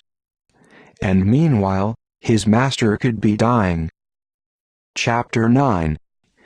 The next time she let him out of the tank, Qui-Gon was alarmed at the extent of his relief. He had feared that she would change her mind. Again, he fell to the floor of the lab. Again, he did not rise until he was sure he would be able to stand. Dressed once more in white, her pale hair drawn back, she surveyed him with glittering eyes. I am disappointed in you. His small smile was an effort. How tragic for me. You are not weakening as fast as the others. I don't know why. I am sorry to disappoint you. Should I try to die quicker? Nil sidled forward a few more steps, his hostile gaze on Qui-Gon. He poked him with the barrel of a blaster. Do not joke with Madam. Are you going to help me this time so you can have your freedom a little longer? Zan Arbor asked sharply. If I'm to help you, I need strength. I must use my muscles, Qui-Gon said. If I could walk outside the lab. She shook her head. Impossible. If you want me to use the Force, why do you weaken me? Qui-Gon asked. When the body weakens, its ability to connect to the Force does as well. I know that, Zan Arbor snapped. She prowled around the lab restlessly. I discovered that right away. But I need to analyze your blood. I believe there is a way to harness the Force in it. But I can't find it. If I can discover more properties of the Force and how it's used, I can begin to break down exactly what it is. Qui-Gon did not want to anger her, only distract her. He wanted her to forget how long he was outside the chamber. What about your other research? He asked. Is investigating the Force worth giving all that up? You save beings throughout the galaxy. You are renowned. I am tired of renown, Zan Arbor said, as sulky as a child. What did I get for it? Respect, Qui-Gon answered, and the knowledge that you have done good for your fellow beings. I thought that mattered once, Zan Arbor said bitterly. It does not. I still had to fight in the Senate for research money. I still had to convince half-brained leaders to run trials of my vaccines. I still had to spend endless hours trying to fund my projects. I should have been working. I am too valuable to have to waste my time. That is true, Qui-Gon said. I did not realize your difficulty. Zan Arbor was consumed with her own brilliance, he saw. Such beings like to talk about themselves. If he was careful not to annoy her, he would be able to stay out of the chamber and learn more about her. His only hope for escape lay in understanding his captor. No one does, Zan Arbor said, pacing back and forth. When famine struck Ren 5 and I bioengineered a new food to feed the entire planet, did I get a reward? When the tender virus struck the entire Caldoni system and my vaccine cured millions, what did I receive in return? Not enough. I learned my lesson. What did you learn? Qui-Gon noticed that Nil was looking at Zan Arbor worshipfully. His attention had drifted from guarding Qui-Gon. That I must not depend on the galaxy to recognize my greatness, Zan Arbor said. I must depend on myself to raise the funds I need. A famine here, a disease there. What does it matter? They will get sick, they will go hungry for a time. Then they will pay for a cure. I don't understand, Qui-Gon said. Zan Arbor did not answer him directly. There is morality in the galaxy, but I have not seen it, she mused. I have seen greed and violence and laziness. If you look at it that way, I do them a favor. I thin out populations and the strong survive. Qui-Gon saw behind the veil of her words to a truth that shocked him. He struggled to conceal his disgust. His voice was calm even when he asked the next question. So you introduce a virus into a population so that you can then cure it? But Zan Arbor must have picked up something in his tone. I forgot for a moment about the Jedi morality. You think this is wrong? I am trying to understand your reasoning, Qui-Gon said. You are a brilliant scientist. It's hard to follow the turns of your thoughts. The answer seemed to please her. Of course I approached the problem scientifically. I used models. I calculated how many deaths it would take before a population panicked. Then I introduced the virus in a certain amount and waited for it to replicate. When a certain amount of people were killed, the leader would contact me. Then I would pretend to work on the antidote I already had prepared. When they were desperate and ready to open their treasuries to me, I dispensed it. So you see there were no unnecessary deaths. Zan Arbor's eyes were shining with the pride of accomplishment. Qui-Gon saw that everything she said made absolute sense to her. He realized that she was crazy. Did that make his situation easier, or more complicated? You are greatness. Nil burst out. Zan Arbor did not seem to register his praise. I had to do this, you see, she said to Qui-Gon. The mystery at the heart of the Force is my greatest research problem. I had to fund that research. If I get to the heart of the Force, I get to the heart of power. I get to the heart of existence itself. And when you do that, what next? Qui-Gon asked. I will have all the power I need at last, she said. Then friends I have left behind will understand that if sacrifices were made, I made them for a good reason. Qui-Gon noticed the slight hesitancy. Do you mean Nuda Sorn? She is my friend. She has stood by me, supported my work in the Senate. I was grateful, of course. Jinn Arbor looked uncertain for the first time. But one cannot let gratitude interfere with science. So when you discovered that her son was Force-sensitive, you saw a way to further your research, Qui-Gon guessed. He said yes right away. Jinn Arbor cried. He would do anything for money. He did not realize the commitment he had to make. He was a scientific subject. Surely he should have known there were risks involved. But he did not expect to die, Qui-Gon said. I did not expect it either, she said quickly. But what kind of life did he lose? A life of despair. Uda grieved for her son every minute of her life while he was alive. It is no different now. So you believe she will understand, Qui-Gon said. Behind Jinn Arbor's coolness, he sensed unrest. She must. It is logical. It will be an interesting conversation, I'm sure, Qui-Gon said neutrally. It is time for you to use the Force, she said suddenly, as if she regretted her words. And this time, I want to see something more than your moving an object a few inches. Qui-Gon summoned the Force. He closed his eyes and felt it around him, felt it connect him to the living beings here and the world outside. Wherever he was, he gathered it inside his body to help it heal. And he felt an answering call. Someone else was here. Obi-Wan? Qui-Gon concentrated, drawing the Force around him. No, not Obi-Wan. Someone else. She was holding someone else here, someone who was Force-sensitive. And whoever it was, he or she was very weak. He heard beeping and opened his eyes. Jinn Arbor sat at the console, leaning forward to study and monitor. Excellent, she breathed. He let the Force slip away. She turned and scowled.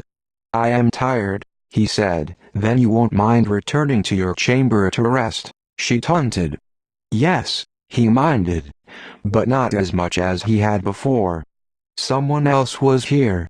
Next time she let him out, he would be ready to fight. Chapter 10.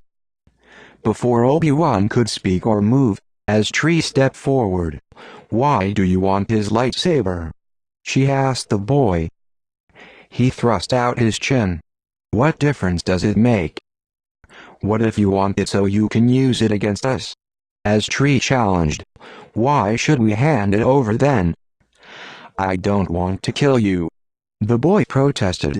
As Tree studied him.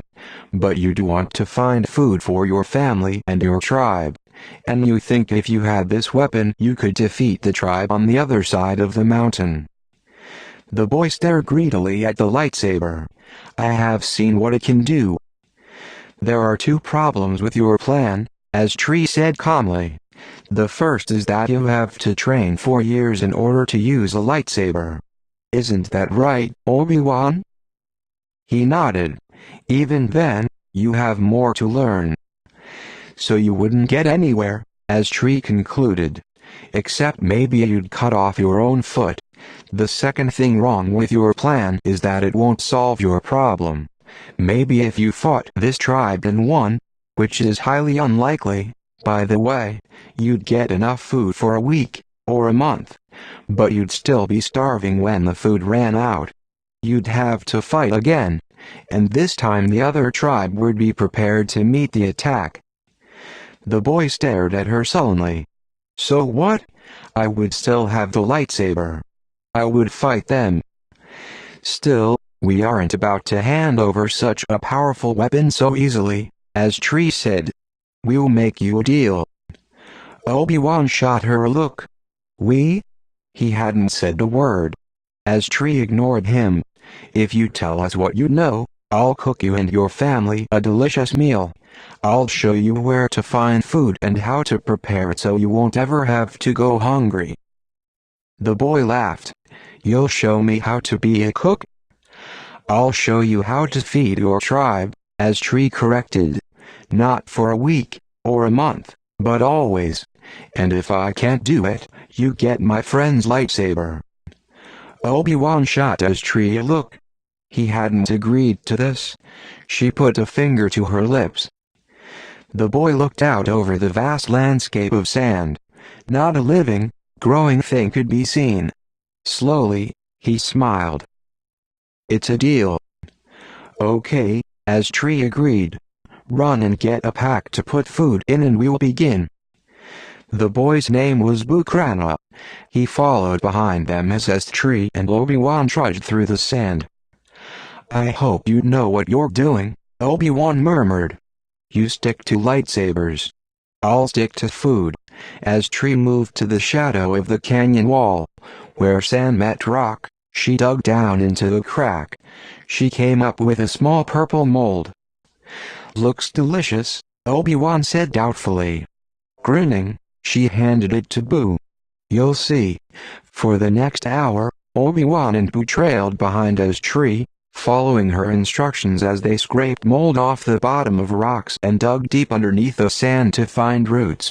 As Tree cut off strips of flesh from a spiny plant and then captured the juice that flowed from its heart, they crawled on their hands and knees through a cave to find mushrooms growing in the cracks of rocks. Obi-Wan fretted about the delay, but something told him that information about Reseron was crucial to finding Qui-Gon. He only hoped that as Tree's plan would work. "When I took over the cooking at the cafe, I had a plan," as Tree explained as she pulled the spines out from the fleshy plant she'd sliced into pieces. "Every week I would feature dishes from one world in the galaxy. Luckily, Saurus was one of those worlds. I chose it because it's so large and so many Saurusians travel through the galaxy. If this is their own food, why doesn't the tribe know how to find this?" Obi-Wan asked, indicating the plants and mushrooms they had gathered. "Because we were always able to cultivate crops," Boo volunteered. "It's only recently that we've run completely out of water." As Tree nodded, in the Tira Desert on the other side of Saurus, they never had a water source, so they live off the desert. I figured that the same kinds of plants must grow here, too. And they do. She held up a gnarled root. "This is called Taru root. Tastes pretty awful raw, but if you cook it right, it can be delicious." Obi-Wan looked doubtfully at the plant. "I can't believe Diddy's and Qui-Gon's lives hang on a root. Can you really make all this taste good?" "Just watch me." As Tree pounded roots into a paste, she spread mushrooms out in the sun to dry. She ground little bits of leaves and roots and combined them into spices. Then she began to roast this and stir that and assemble the various items into a meal. When the meal was ready, as Tree served it to the boy and his family, Boo turned out to be the son of the tribe leader, Gok-Krana. He was the first to taste the meal, trying each food one at a time and chewing without expression.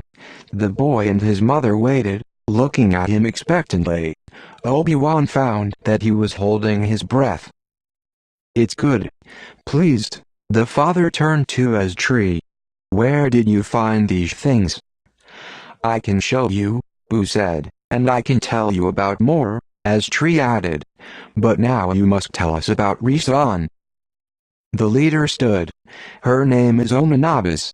Boo will show us where to go." Obi-Wan and as Tree followed Boo and Gok-Krana across the dunes. As they walked, as Tree said softly to Obi-Wan, "Now, what was that you said about my not being able to cook us out of trouble?" "I stand corrected. We do not speak of Omenabis," Gok explained as they caught up to him. He spoke in short bursts, like the rest of the tribe. Her name is forbidden. For money, she betrayed us. A shameful thing. The government agent spoke to us of the wonders of the dam. We were skeptical, yet she urged us to listen. She persuaded us. Later we discovered that she and this agent had conspired together. They knew the dam would turn our land into this arid place. The agent owned land across the mountain. He wanted fertile lands. So he received the water. We received the sand. What happened to Onanabis? Obi-Wan asked. She left before we realized our mistake. We know how she makes her living. Another shame. Where are you taking us? As Tree asked. My boy found this place, Rock said. She kept a hideout. Cleverly hidden. They came to another, smaller canyon. Boo hesitated when he came to an outcropping of a rock wall. When we turn this corner, the wind will be very strong, he warned. He raised his hood and directed them to do the same. It is the way the land is formed, Rock said. It creates a downdraft. This is a place where no one goes. They turned the corner. Obi-Wan was nearly blown off his feet, as Tree staggered, and he reached out a hand to steady her. He pulled her forward. The wind here was terrible. It drove the sand against their skin and in their eyes. They covered most of their faces with their cloaks. This way! Gulk shouted.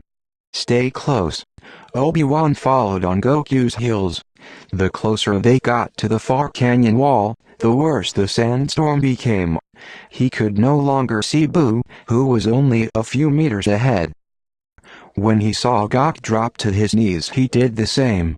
He motioned to Tree to go ahead of him so he could be sure she would not get lost. Obi-Wan crawled, following the others.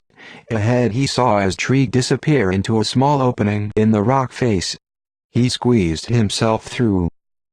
Immediately, the wind stopped. Obi-Wan wiped his face and tried to shake the sand out of his hair and tunic folds. Boo lit a glow rod. Follow me, he whispered. In a few meters, we will be able to stand. Obi-Wan crawled after Tree. She passed through another opening, and he followed. Immediately the walls widened. He got a sense of air and space around him. He stood cautiously.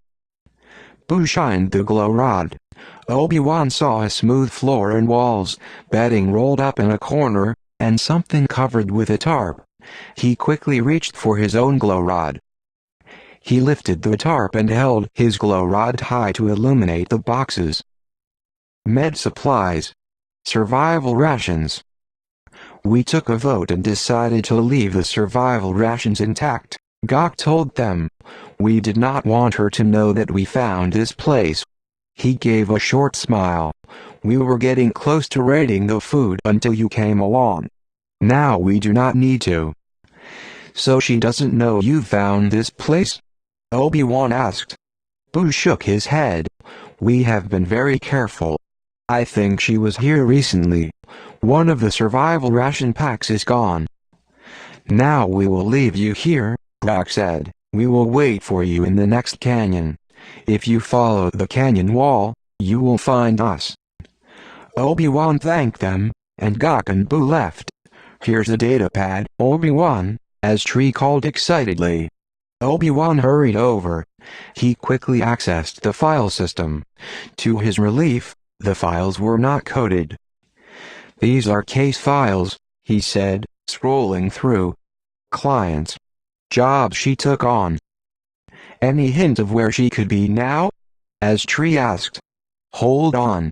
Let me access the latest file. Obi-Wan clicked a few keys. He read carefully through the information. This is it, he said excitedly. Tree crouched down next to him. What is it? It's the case she's working on now, Obi-Wan said. I guess her work for Jinn as Ann Arbor is over. He pointed at the screen. She's shadowing the governor of Sanotar. That's in this system. It's less than a day's travel from here. The governor must be her next target, Tree agreed. I'll contact the temple for a Jedi team. Obi-Wan reached for his comlink, but its indicator light was already activated. Tal was looking for him. A moment later, Tal's clear voice came through the comlink. We've broken Zen Arbor's code at last. The Jedi are extremely concerned. We know that Zen Arbor is conducting experiments on the Force. We fear that she is holding Qui-Gon in order to experiment on him. Tal cleared her throat. Her first experiment was on a subject with the initials RS. Ren Sorn? Obi-Wan guessed. They had known that Senator Sorn's late son had been mixed up in the mystery of the attack on Diddy. They had not known why. That is what we believe, Tal confirmed. There is a lab notation that further experiments would be done. Yet none were. The notation is dated a few days before Ren Sorn was found dead on Simplot 12. Obi-Wan swallowed. Ren Sorn's body had been drained of blood. He had been an experimental subject of Zen Arbor's. But Qui-Gon was so strong, so clever. Surely he would not suffer the same fate. You know our fears, Obi-Wan, Tal said, her voice low. Yes. I was hoping you had a lead on the bounty hunter. We are discussing how next to proceed. I think I do, Obi-Wan said. We've found out the bounty hunter's real name. It is Omanabas. I believe her next job is to assassinate the governor of Sanotar.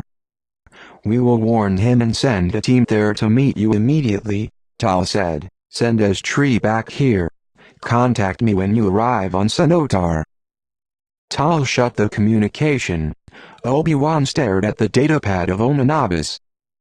Come on, Obi-Wan, as Tree urged. There's no time to lose. I'm not going back to the temple. I'm coming with you. Wait, Obi-Wan said. Don't even try to argue, as Tree said, her dark eyes burning. I'm coming. Hurry. We don't want to miss the last transports back to the city. He knew he should be hurrying to catch the transport. But something was wrong. Something inside was warning him. Always listen to doubt. Even in times of great haste, take time to listen. Then trust it. Qui-Gon's words. Obi-Wan thought about his hesitancy. Something was telling him that Sanotar was not where he would find answers. Obi-Wan, as Tree called in frustration. Tell me something, as Tree, he said. The bounty hunter Omanabas is clever. Again and again she surprised us. She even outwitted Qui-Gon. Yes, as Tree said impatiently. So why would she choose as an alias a name that we could trace to the place where she was from? Because she didn't know you would trace it, as Tree said. A part of cleverness is not underestimating the cleverness of your opponent, Obi-Wan said, shaking his head.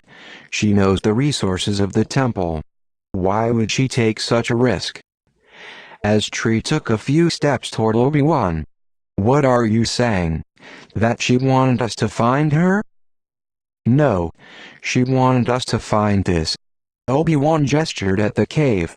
And this? He pointed to the datapad.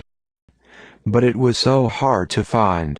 Boo stumbled on the cave by accident. It was only a matter of time before some member of the tribe found this place, Obi-Wan said. They wander in search of food and water. She knows this. He touched the datapad. What if she wanted to send us on the wrong trail? What if she is still working for Zen Arbor? You could be right, Obi-Wan, as Tree said slowly. But we need to be sure. If he made the wrong choice, it could mean Qui-Gon's life. Yet a choice must be made. Obi-Wan closed his eyes. He filtered out haste and worry. He breathed in his fear of making a wrong choice and let it go. He listened to his instinct. If it was wrong to go to Sanotar, where was he to go?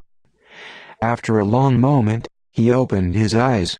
We are going to Simplot 12, where Ren Sorn was found, he told as Tree. Chapter 11. The next time Qui-Gon was released from the chamber, Jenna's Ann Arbor was not in the lab. Nil pushed him forward roughly. This time, Qui-Gon did not fall. He had gained back some of the strength he had lost. The Force was helping him now, slowly, by degrees. He was learning now to use his captivity to reach out to the Force and let it trickle rather than flow. Knowing that at least one other being was held here had helped him. It had given him a purpose larger than himself. "Where is she?" he asked Nil, trying to sound casual. "None of your business," Nil growled. "Maybe she doesn't want to talk to you anymore." Qui-Gon gave him a considering glance. "Maybe it's you who doesn't want me to talk to her." "You mock her," Nil burst out. "You are not her friend. You don't realize her greatness." "Well, you work with her, Nil. No doubt you see things that I do not. You are the one who is valuable to her," Qui-Gon said. "That's right." Nil thumped his chest. "I am the one who protects Jenna. Don't forget that. If you try anything, I will shoot you down. I will not be the one to miss like Onanabas." "Onanabas? That must be the bounty hunter. Yet if she only has you to talk to, she might get bored," Qui-Gon added. "She was not bored before you came," Nil snarled. "I was enough for her." So Nil was the only guard. Qui-Gon drew the Force around him. A sensor light began to glow on the console as his vital signs slowed, but Nil did not notice. "She doesn't need Ona. She doesn't need you. She has me," Nil muttered. "All this talk distracts her." Qui-Gon intensified his effort. He knew that when the Force was strong, the sensor would make a shrill sound. He needed a split second of distraction, no more. The piercing sound of the sensor split the silence. Nil turned, startled. In that moment, Qui-Gon moved, quicker than the eye could see. He had gathered his strength for just this moment. He twisted Nil's arm behind his back and disarmed him of one blaster before Nil could blink. He tried to remove the other blaster from Nil's belt as Nil twisted. Nil put his hand over Qui-Gon's, squeezing, and the blaster went off. The pulse of blaster fire pinged past Nil's ear. His eyes rolled back in his head, and he fainted. Qui-Gon dragged Nil to the door. He remembered the tones of the security code and plugged it in. Then he pressed Nil's thumb against the register. The door opened. He dragged Nil back, but as he did a red light suddenly shone on the console and the door began to close. There must have been an extra security precaution he didn't know about. Qui-Gon threw Nil down and lurched forward. He got his arm inside the door before it closed. Pain ripped through him, but he did not extract his arm. He maneuvered his body so that his other arm was free. He reached over to the lab table. A long, steel instrument lay on the table, just out of his reach. Concentrating the Force, Qui-Gon caused it to fly into his hand. Using all his strength, he pushed the door farther open. It opened, centimeter by agonizing centimeter. When the opening was big enough for him to squeeze through, he wedged the steel instrument against the door to hold it. Then he eased through. He raced down the hallway, every sense alert. He did not want to run into Ann Arbor. 3 doors led off the hallway. One to the left, one to the right. One straight ahead. Qui-Gon paused. He listened with the Force. He sent out as much of his energy as he could. The effort was exhausting. He felt an answering burst. Qui-Gon turned right. He accessed the door and found himself in another hallway. Qui-Gon took the first door to his right. To his disappointment, he saw he had merely accessed a storage area. Shelves ran from floor to ceiling and were filled with durasteel containers and medical bins. He glanced at the labels. There were enough antitoxins and medicines here to cure whole worlds. There was a disturbance in the Force. Qui-Gon began to turn, but he felt a pain in his back. His legs went numb. He fell. That's enough. Ann Arbor barked. Qui-Gon saw her approach along with Nil. Nil was carrying a harness. He strapped it onto Qui-Gon, who is now paralyzed. Drag him back to the lab, Ann Arbor said. Thank you, Qui-Gon, for that magnificent demonstration of the Force. I will have some readings to analyze now. Thank my stars, I can always count on Nil to be outsmarted. Nil leaned down. Fury twisted his face. We should kill him, he said to Ann Arbor. All in good time, she said coolly. Chapter 12. In a galaxy full of notorious planets, Simpla 12 was one of the most notorious of all. Once, it had been rich in minerals, but held little life and no native beings. The planet had been mined and abandoned. Then gradually it became a landing spot for trawlers and a haven for space pirates. A small colony sprang up, and an economy of sorts developed, based on gambling and the sale of black market goods. Violence was common. There was only one colony on Simpla 12, called, in a burst of optimism, Sim First. No other colonies had followed. Instead, Sim First had spread like mold over the planet's surface. The outpost was a sprawling, snaking growth of buildings with a maze of narrow walkways made of metal ties sunk into the dirt. Mud oozed from the cracks between the ties. Many of the buildings had fallen into disrepair and had been patched with scrap metal and odd bits of plastoid materials. Simpla 12's sun was weak. The planet was known for its heavy cloud cover, which made for a constant drizzling rain that dripped from a sky of lead. You take me to the nicest places, as Tree murmured as they slogged through the mud. It's perfect for someone who wants to hide, Obi-Wan said. Was that why his instinct told him to come here? Was Ann Arbor's secret lab on Simpla 12? When he had contacted Tal to tell her his destination, he could tell by her tone that she thought he was on the wrong trail. She did not try to stop him, however. She had sounded distracted, as though she was concerned with more important leads. No doubt she was relieved that Obi-Wan and Tree were pursuing what she felt would be a fruitless mission. It would keep them safe and out of trouble. Obi-Wan had to agree that he was following the slenderest of threads. He tried to call Qui-Gon, reaching out to the Force. He felt nothing. He touched the stone inside his tunic and felt its reassuring warmth. He could not shake the feeling that every step he took brought him closer to his master. It did not take them long to discover the names of Ren's associates on Simpla 12. On a world such as this, information could be bought for a few credits. Ren's associates Charlie, Whiz, and Tup could be found at the 12th Tavern. They were directed down an even narrower, dirtier lane. The metal ties that formed the walkway were completely covered in mud and garbage.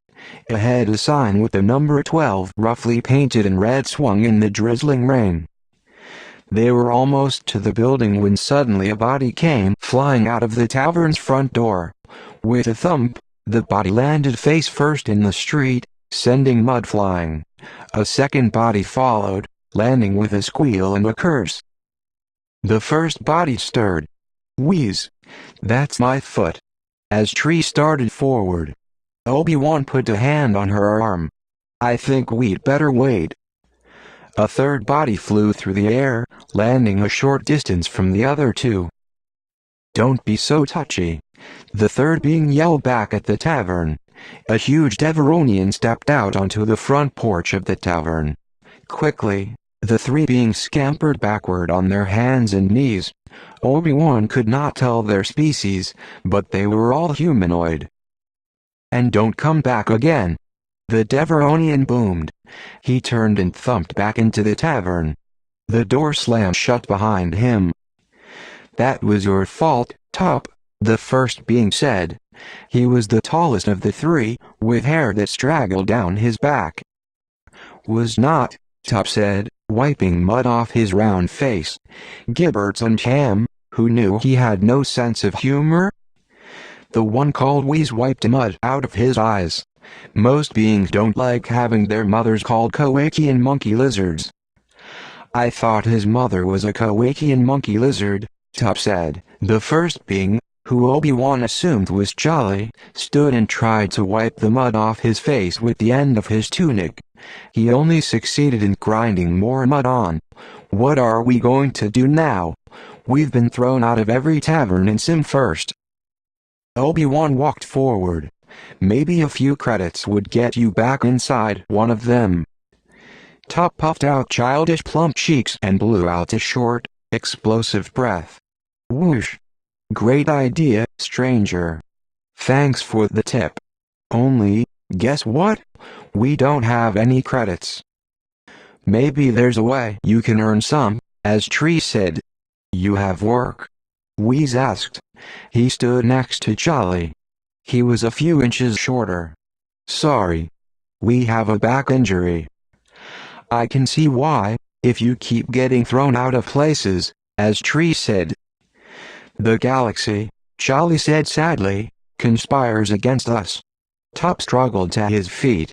We are merely victims of its violent tendencies. Innocents must suffer, Whis sighed. Such is fate. The three stood next to one another. Covered in mud, they were like three descending steps. This ridiculous trio was his best lead to Qui-Gon. Patience, young Padawan. Suspend your judgment, and every being has something to teach you. Obi-Wan sighed. We're not offering you a job. We want information and we're willing to pay for it. Kali attempted to look shrewd. What kind of information? We don't squeal on friends. Unless they get on our nerves, Whis said quickly. This friend is dead, Obi-Wan said. In that case, let's see the credits, Charlie said, as Whis and Top looked more cheerful. As Tree held out a few credits. That's all? Top asked in dismay. We haven't heard anything worth paying in for yet, Obi-Wan pointed out. What do you want to know? Kali asked. He reached out for the credits, but as Tree closed her fist before Charlie could grab the currency.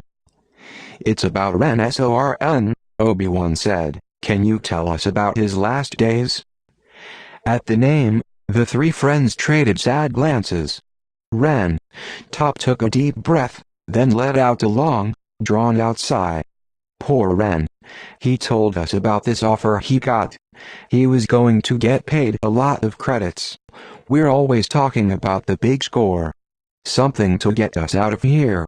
Ren said he found it. Did he say what it was? As Tree asked. He was going to be part of this big experiment, Whis said. Some scientist thought his brain was really special or something. Wanted to study him. Ren said he'd do it for a while, but she was going to end up paying bigger than she thought. Obviously, Ren ended up paying bigger than he'd thought, Charlie said. The three friends bowed their heads. Did he tell you where the lab was? Obi-Wan asked. The three of them shook their heads. When he got back, he wouldn't say. What was he like when he came back? As Tree asked. Different, Top said. Weak, Whis said. He shook all the time. He was scared, Charlie said flatly. And then he was killed, Top said. Whoosh. It was sad. Again, the three bowed their heads. Why was he scared? As Tree demanded. Don't know. He wouldn't say. Maybe Tino would know, Whis said. Who's Tino? Obi-Wan asked. Asking this trio questions was like pulling the fur off a Wookiee one hair at a time.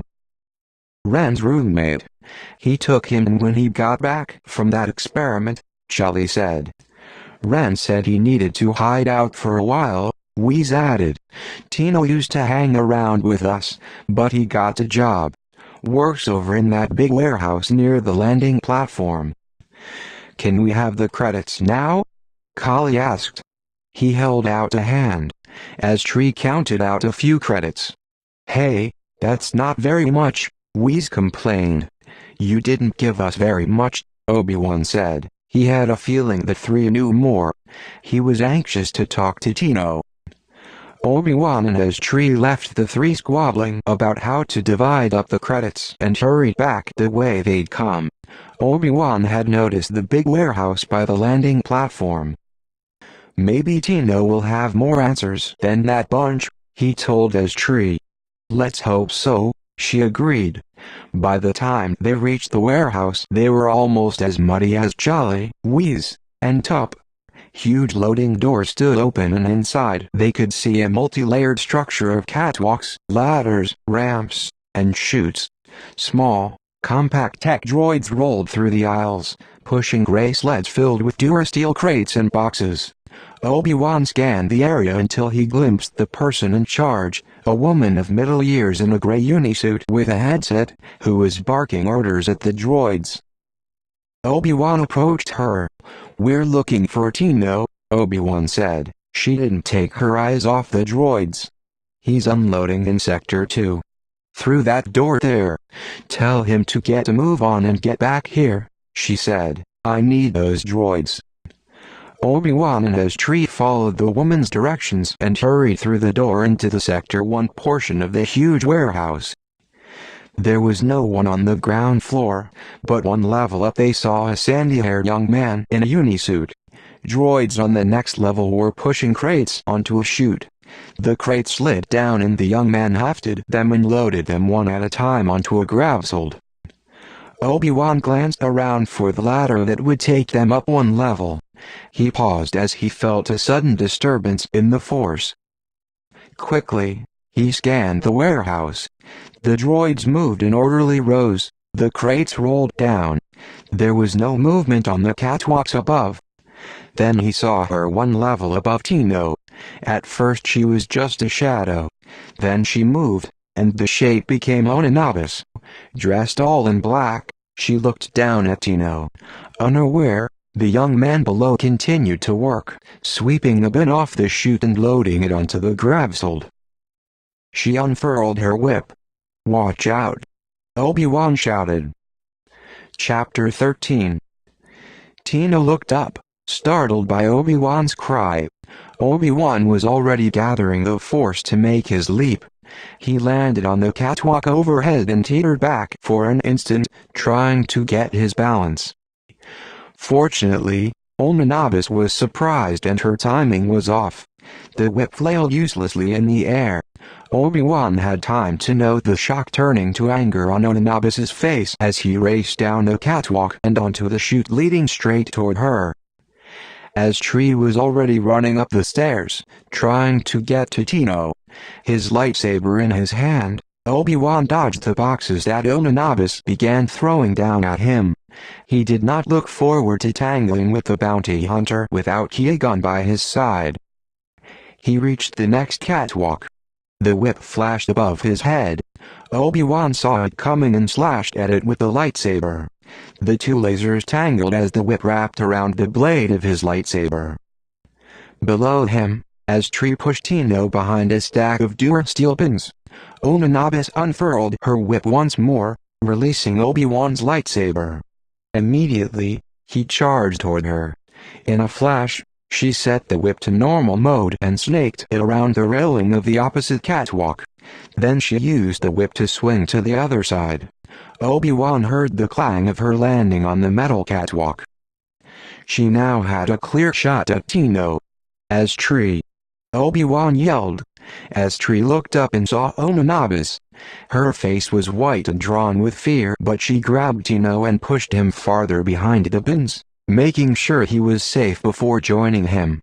Obi-Wan admired her courage as he jumped on top of the catwalk railing and paused before his leap across open space. For him, the Force was sometimes elusive. He was still learning. But now he could feel it around him, steady and strong.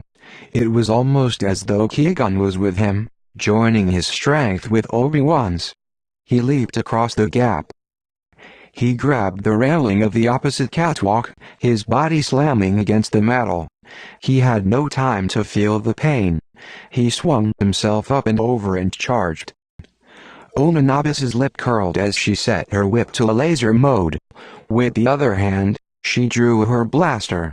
The fire pinged around him as he swung his lightsaber in a wide swath, deflecting the fire. He moved steadily toward her. Meanwhile, as Tree urged Tino onto the gravsold, kicking aside several bins, she got behind the controls and pushed the gravsold to full power. It zoomed down the catwalk away from Onanabis. Good work, as Tree. Onanabis cracked her whip.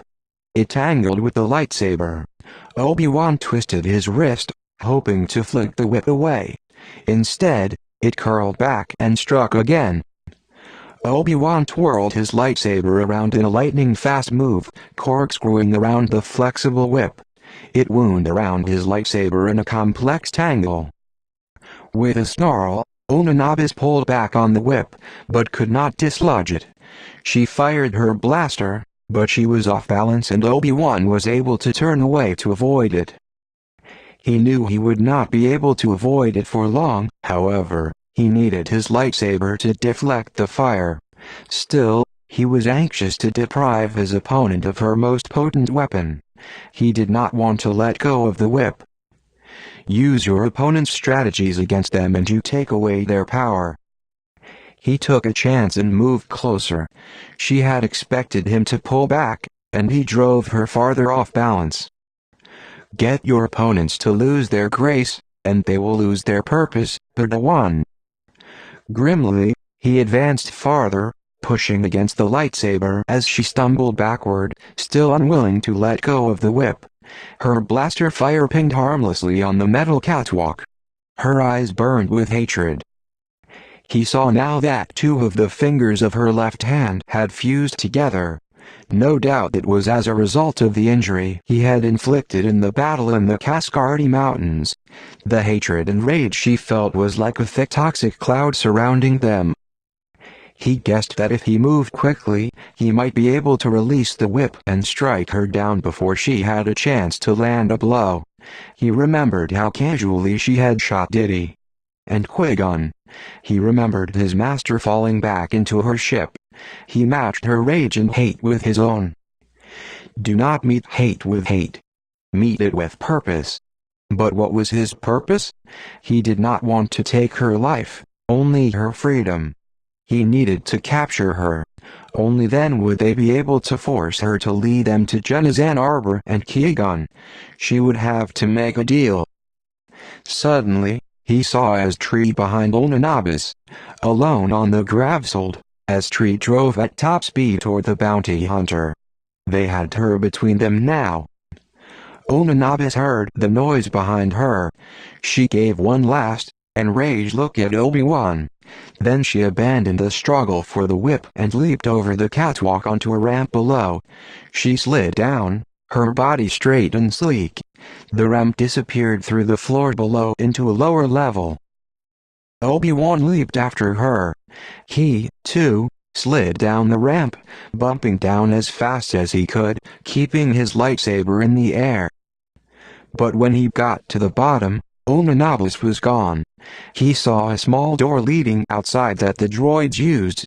He could not fit through it, but Sarusian bones compressed so that they could fit in small spaces. He had lost her. Furious, Obi-Wan trudged back up the ramp to Sector 1. As-Tree waited on the ground floor with a shaky Tino. She's gone, Obi-Wan said. At least she left this. As-Tree held up the whip. Who was she? Tino asked. He shook his head dazedly. And who are you? Quickly, Obi-Wan explained why they were there. If there's anything you can add about Ren, we would appreciate it, he finished. I owe you both my life, Tino said. Of course I'll tell you what I know.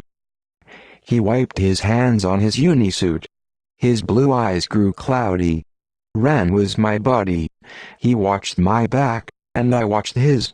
When he told me about volunteering for this experiment, I tried to talk him out of it. He wouldn't listen. Nobody listens to anybody, especially on Simpla 12. Those clowns Jolly, Wheeze, and Tuck thought it was a great idea. Tino sat down shakily on a Durasteel bin. He came back really spooked. said he didn't realize what he'd been in for. He talked this scientist into letting him go and promised to come back. But he wasn't going back, he said. Did you notice a change in him? Obi-Wan asked. Sure. He lost all his strength, Tino said. He could hardly squash a bug. That's why he hid at my place. He kept saying, Tino looked at Obi-Wan, that he'd go to the Jedi for help as soon as he was strong enough. But first he had to go back to the lab. What was he afraid of? As Tree asked.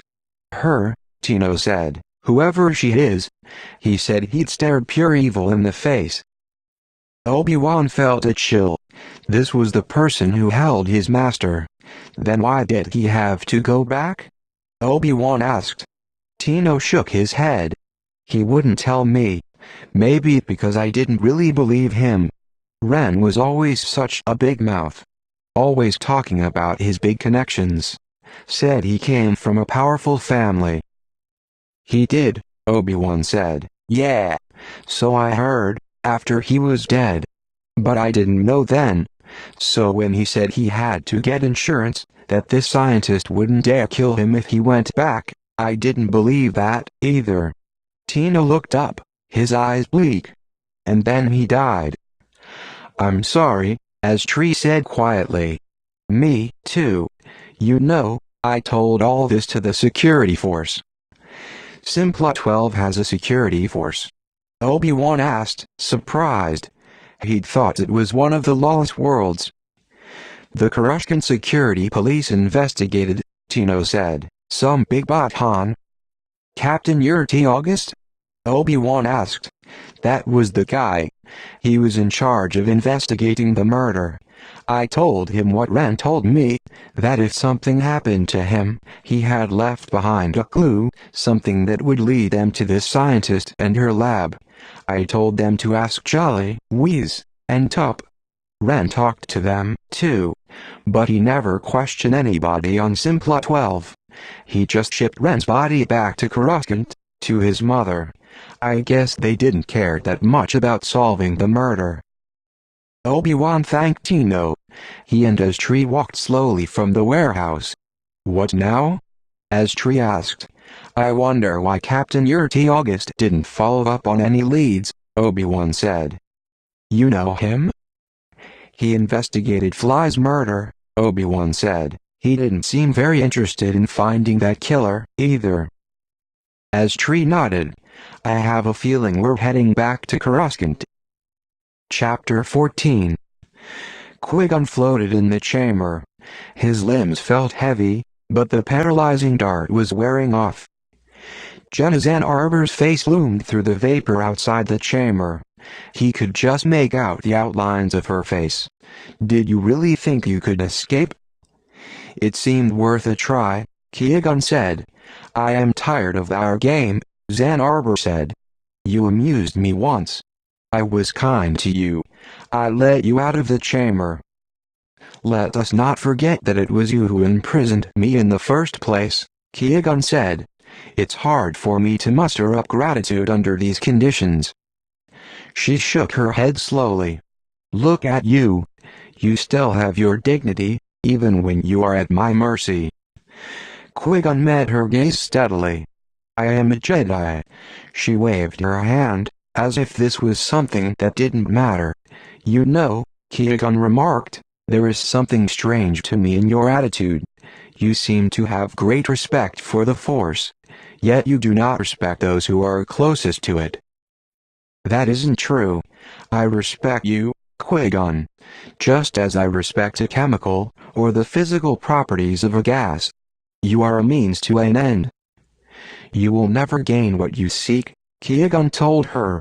There is a fatal flaw in your plan. She smiled. So you say, and what is that?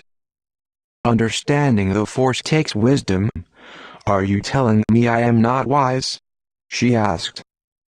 You have intelligence. Maybe genius. But that is not wisdom. He had disturbed her.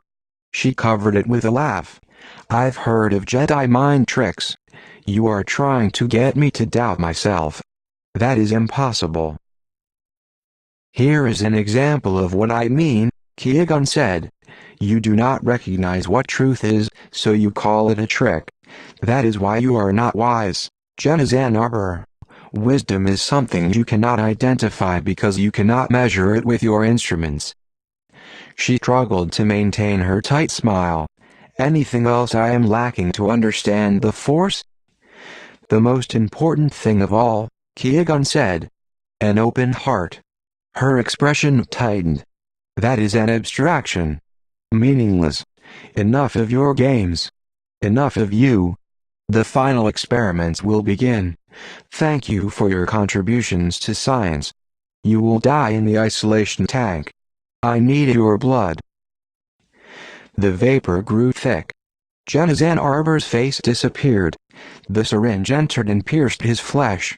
He watched his blood move down the tube. Qui-Gon closed his eyes. Now, there were only two things ahead. Two things he must keep in balance, far apart though they might be. He must hope for rescue. And he must prepare for death. Chapter 15. Captain Yurti August is busy, the sergeant said.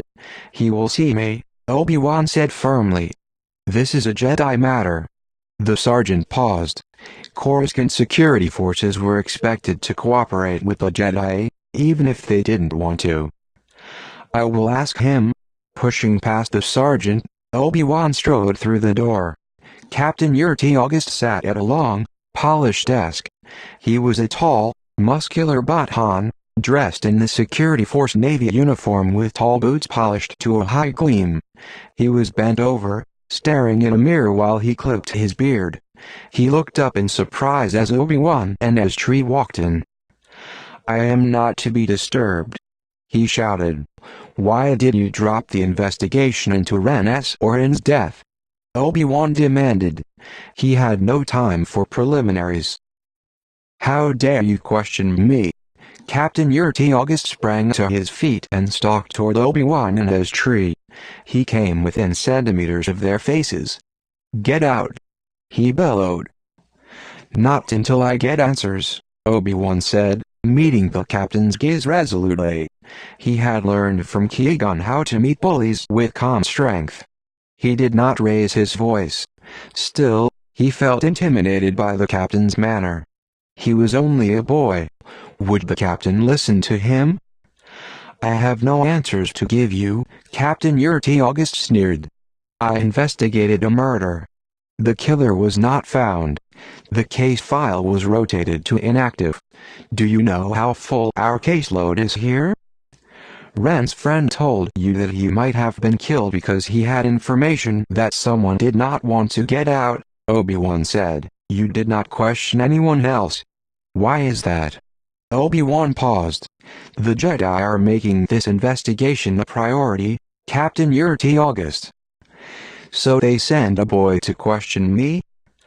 I represent the Jedi Council. Know that if you oppose us, we will pursue this matter. Captain Yurti August backed up a step.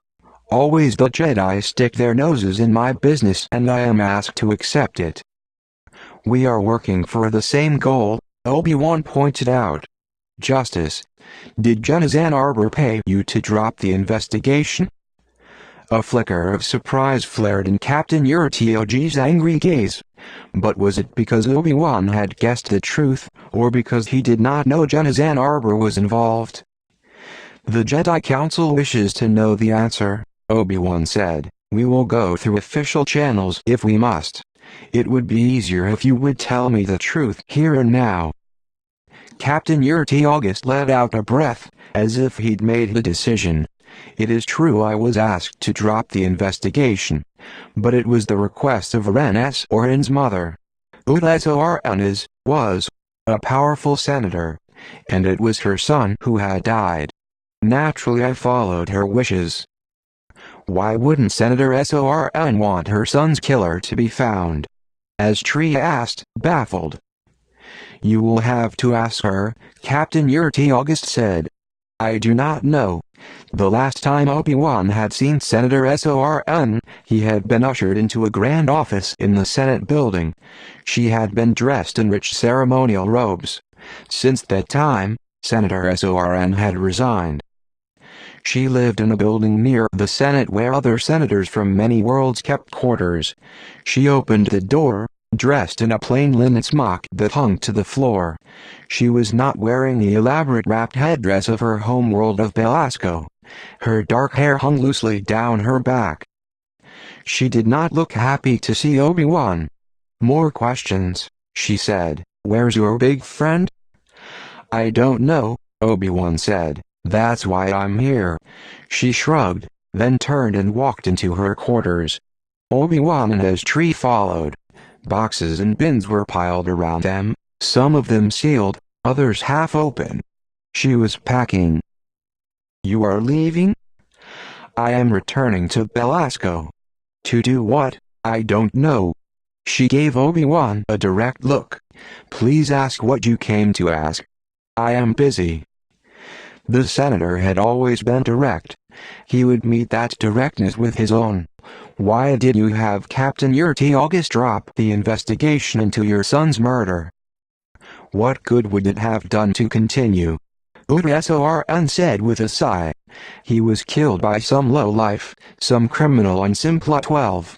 He associated with them, gambled with them, probably got into an argument. He led a life of squalor.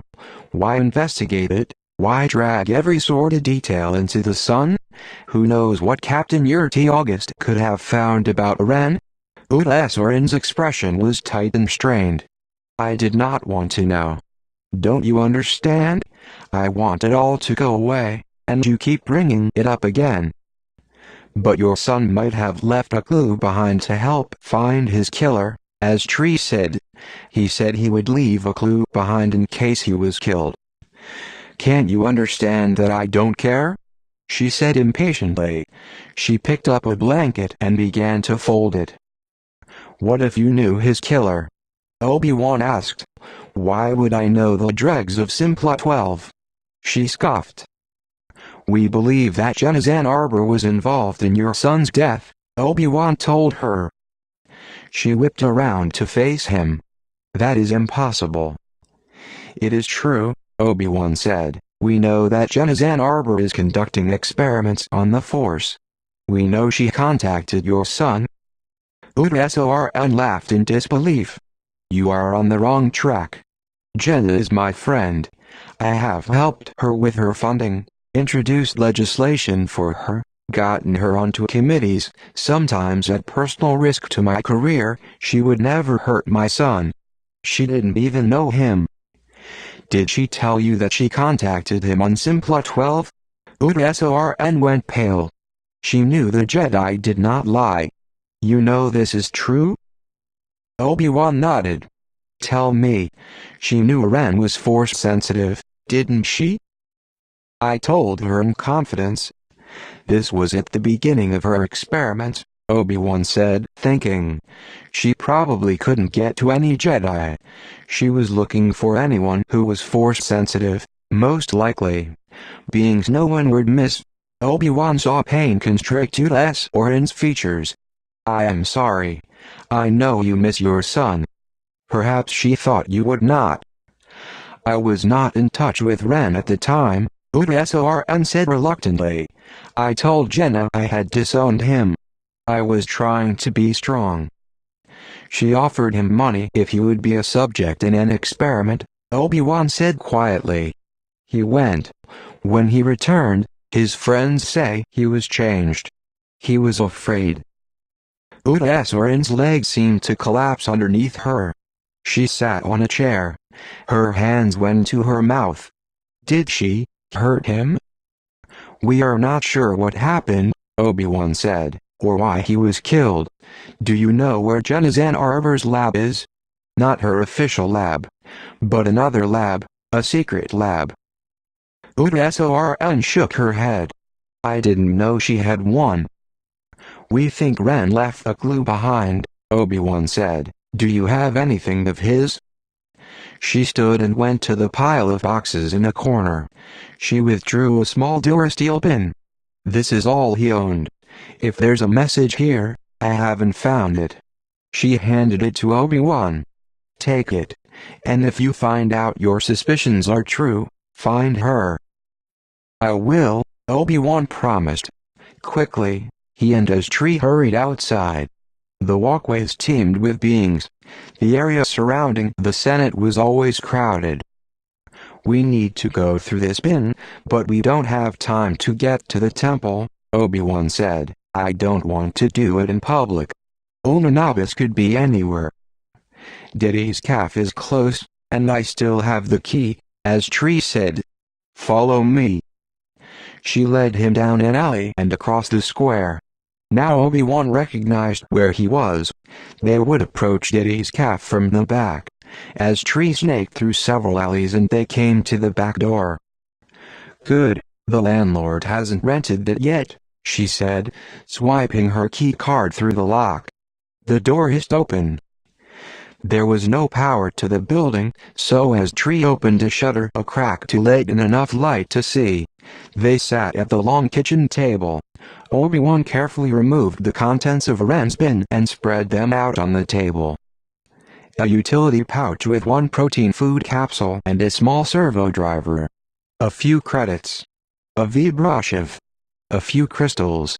A deck of cards for Sabak. A tunic with empty pockets.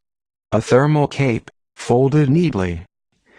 They were all items carried by the kind of being who owned little and ranged throughout the galaxy. Nothing special, and if there was a message here, he couldn't read it either. Disappointment thudded through him. As Tree slumped in the chair. "It's a dead end." Obi-Wan felt a presence nearby. Out of the corner of his eye a fleeting shadow flickered. There was someone hovering outside the half-shuttered window. He did not turn and look. Instead, he signaled to his tree with a glance that something was amiss. "Maybe there's something hidden in the lining of the tunic," he said in a normal voice. "I'll fetch something to slice it open." "Try the office," as Tree said. Under the cover of the table, she withdrew her vibro blade from its holster. Obi-Wan left the kitchen at a normal pace but raced up the stairs to the private quarters above. He slid open a shutter noiselessly and looked down at the alley. Someone in a long, dusty tunic was peering in the kitchen window.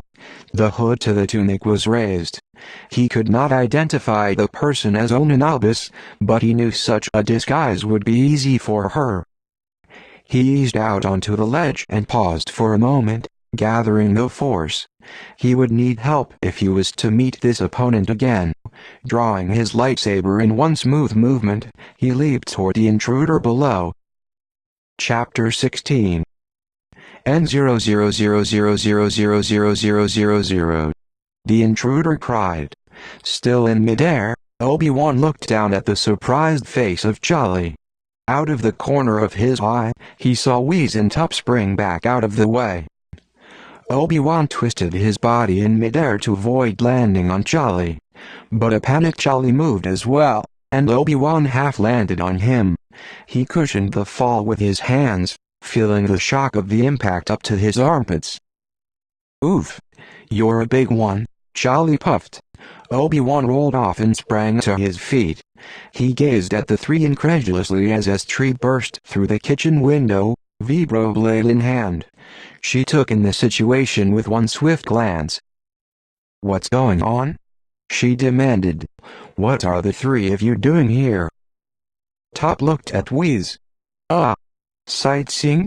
Obi-Wan deactivated his lightsaber but kept it in his hand.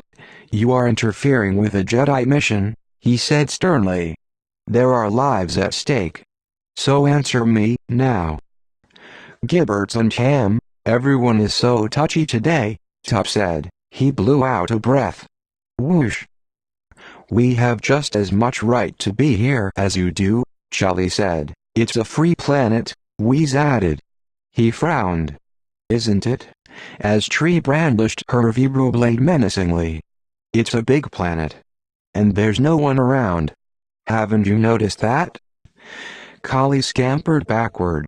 Whoa, strong lady, okay. We were following you because of Ren's box." "What about Ren's box?" Obi-Wan asked.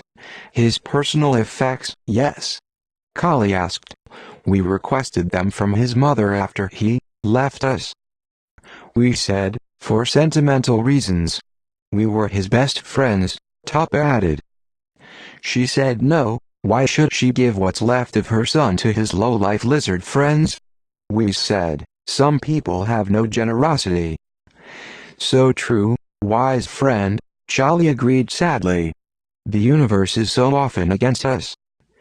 As Tree rolled her eyes. Cut the blather. Why do you really want the bin? Kali, Whiz, and Top exchanged glances. Ah, if we tell you, you won't cut us out of the deal? Kali asked. Obi-Wan and as Tree exchanged a glance. Obi-Wan did not trust the three scoundrels, but they could give them a lead. We'll cut you in, as Tree said. Kali, Whiz, and Top exchanged another glance. Then they all nodded simultaneously. The place where Ren was held, Charlie said. He said the lab had stockpiled medicines, vaccines, antitoxins, cures for many viruses. As Tree stiffened. And? Well, we thought, if such a place has such a stockpile, someone somewhere would want to buy it. And someone would have to sell it. So why shouldn't the someone be us? Whiz asked. But Ren said no, Top volunteered. He, too, wanted to steal the medicines, Charlie said, but he did not want to sell them. He wanted to turn them over to the Senate, or the Jedi, some agency that would disperse them honestly, and get this scientist in trouble. We had a small disagreement about this, we said. We would help him steal them, but only if we made a profit of some kind. So what happened? As Tree demanded. Did he tell you where the lab was? This disagreement was not resolved, Charlie said. Instead, Ren was murdered. But he told us he had the location of the lab in a safe place. So if something happened to him, someone would know where to go. Then something happened to him, Top added helpfully, and his mother would not release his belongings, we said, so we had nothing, just like before, Charlie added. Until you came along. Then we thought, well, if you are on the trail of who killed Ren, perhaps we can find these medicines somehow. So we followed you, we said, you see? No harm done. The end.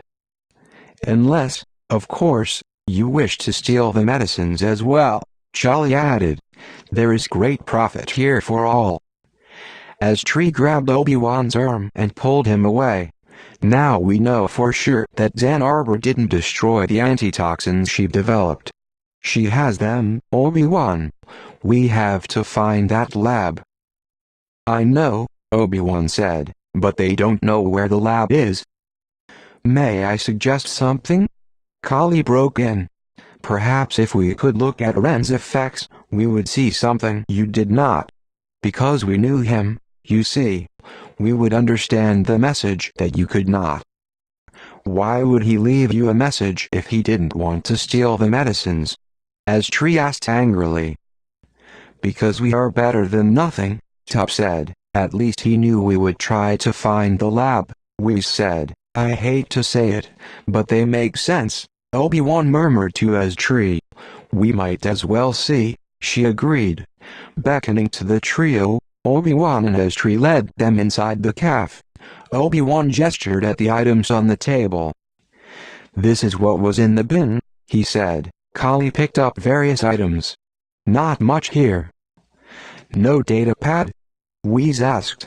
Obi-Wan shook his head. No big sign that says, look here? Top asked hopefully. Whiz picked up the sabacc cards and rifled through them.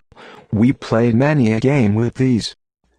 Until no one would play with us anymore, Charlie said. Whiz sighed. They thought we cheated.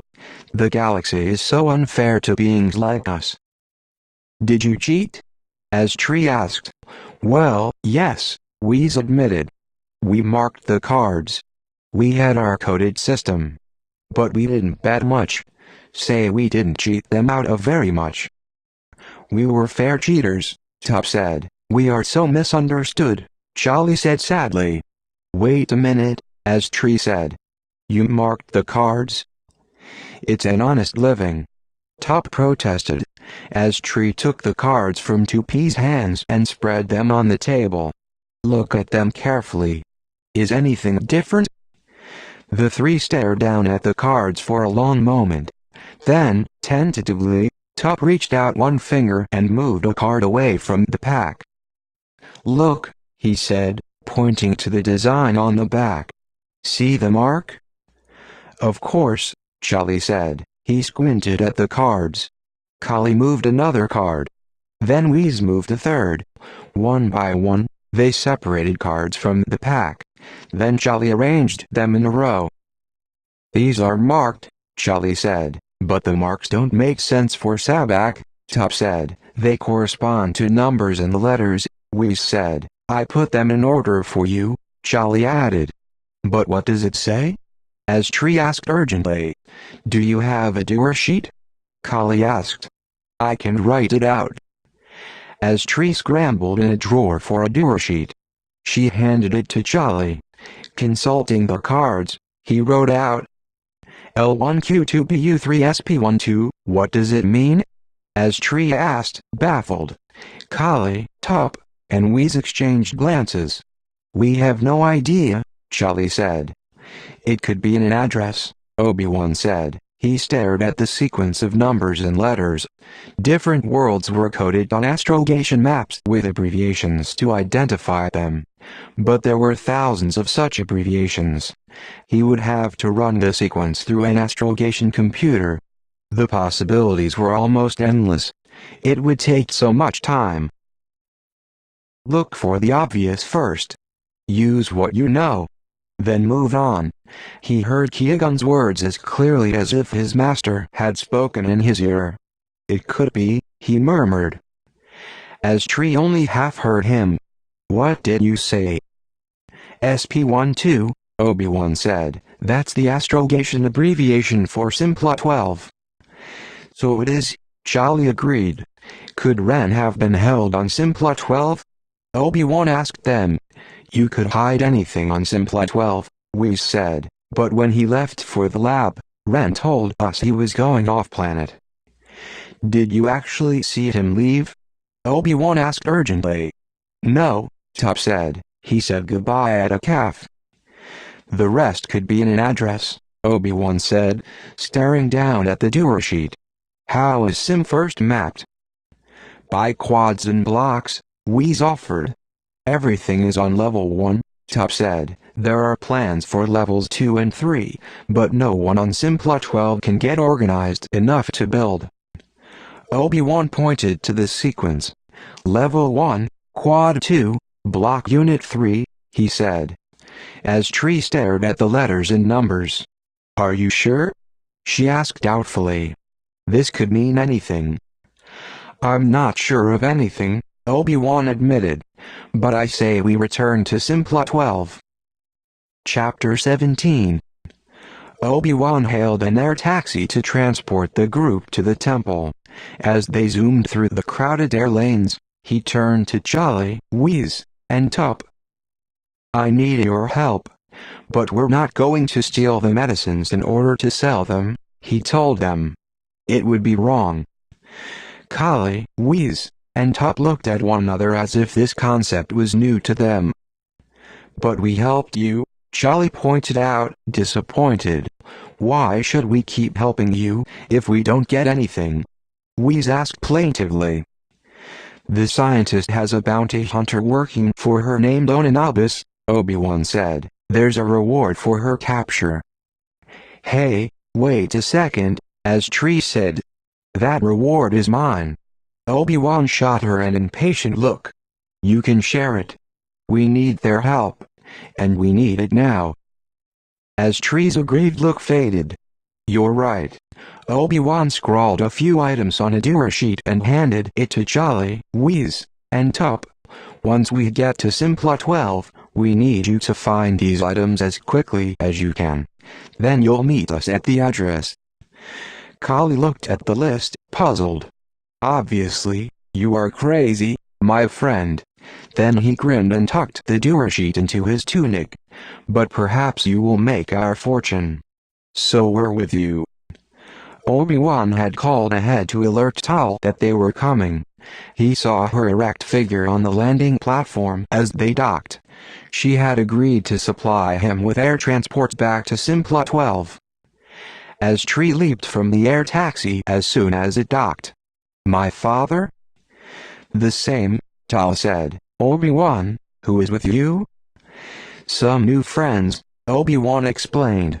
He drew Tal aside and told her what he discovered. "I don't know for sure if Zen Arbor's lab is on Simpla 12, he said, "but there's a chance it could be, and there's a good chance that the antitoxin Diddy needs is still stored there, along with Qui-Gon." "A slight chance is better than none," Tal said thoughtfully. "If you feel strongly that you must pursue this, then you should do so. But if you find that you are right, contact me immediately. If Zen Arbor knows that someone has found her, she could kill Qui-Gon." "I know," Obi-Wan said quietly. "But if I could get inside and find Qui-Gon without alerting her, we would have the information we need to send in a Jedi." "But how could you do this?" Tal asked. "And are you sure you could get out again?" He wasn't sure if he could. But it didn't matter. He had to save Qui-Gon and Diddy. That was most important. Obi-Wan glanced at his tree. "I have a plan." "Do not take any impulsive action, Obi-Wan," Tal warned. "Simpla 12 is not far. I can send several teams to you if they are needed. And make sure there is no surveillance on the building from the outside. Nothing must alert her that you are there." "I would never endanger Qui-Gon's life," Obi-Wan told her soberly. "But I feel that the longer he remains her captive, the more danger he is in." "I believe this, too," I said softly. Her comlink signaled, and she frowned. "Now I must go. Several teams are pursuing important leads. May the Force be with you, Obi-Wan." Tal hurried away. Obi-Wan climbed into the transport, whereas Tree and the others were waiting. He powered up the engines and headed straight for the upper atmosphere. With every second, he felt Qui-Gon's life was dwindling. With all his heart, he begged Qui-Gon silently to hold on. Quad 2 was on the very outskirts of Sim First. Here, any attempts to keep order or cleanliness were abandoned. Many of the buildings were sealed with durasteel sheeting. An occasional speeder flashed by, but there were no pedestrians on the walkways. As Tree squinted through the drizzle, "I didn't think Sim First could get any worse," she murmured. Obi-Wan consulted a handheld nav computer. "Block Unit 3 is this way." As they walked, the neighborhood deteriorated further. Clouds thickened until the day turned as dark as evening. It was easy to stay concealed. The area was all shadow. Many of the glow lights overhead had not been maintained. Occasionally one would send a weak spot of illumination onto a walkway. Obi-Wan stopped. A short distance away, across the walkway, was a large, windowless building made of shiny black metal. It took up an entire block unit. He pulled his tree back into the shadow of an overhang. "That's it." Remembering Tal's instruction, Obi-Wan left his tree to watch the entrance and skirted around the side of the building. He moved from shadow to shadow, checking for surveillance devices. He climbed onto the roof of a nearby building to inspect the roof below. He could see no evidence of guards. He used his macro binoculars to study the building from all sides. He returned to his tree. Security must be inside. There's a visual monitor by the front door. There's no thumbprint register or retinal scan. That's good. I have a feeling about this, as tree. This must be the lab. She looked behind them. "Are you sure you can trust Jolly and the others to come through?" "Don't worry. They'll do anything for credits," Obi-Wan said. They didn't have long to wait. Before long, they heard footsteps approaching. "Kali, Top," and Whis hurried down the street, casting apprehensive glances around. "Whoosh, I'm glad we found you," Top said as they approached. His round eyes were full of anxiety. "I didn't know Sim First could be so scary." "Did you get what I asked?" Obi-Wan inquired. Kali unloaded a number of items from his pack. He handed one to Obi-Wan. "Hope it fits." "It's for Astri," Obi-Wan said as he handed the black visor to her. Astri fitted it over her head. It obscured her features and gave her a menacing look. "It's fine," she said. She took it off and shook out her long, curly hair. Next, Obi-Wan handed her a pair of high leather boots. Shrugging out of her tunic, she buckled her utility belt tighter around her waist and pulled on the boots. "One more thing," Obi-Wan said. "I'm sorry, Astri, but..." She gritted her teeth. "Go ahead." Using the vibro razor Charlie handed him, Obi-Wan first trimmed, then carefully shaved off Astri's pretty curls. "Such a shame," Top murmured. Astri's face was set in determined lines. "It's worth it." When he had finished, Astri fitted the dark visor over her eyes. Her shaved skull gleamed. Obi-Wan handed her Onanabis's whip. She coiled it and fastened it to her utility belt. With the extra height of her heeled boots, she resembled the bounty hunter. "I just hope they don't look too closely," Obi-Wan said. He turned to Charlie, Whis, and Top. "You stay here.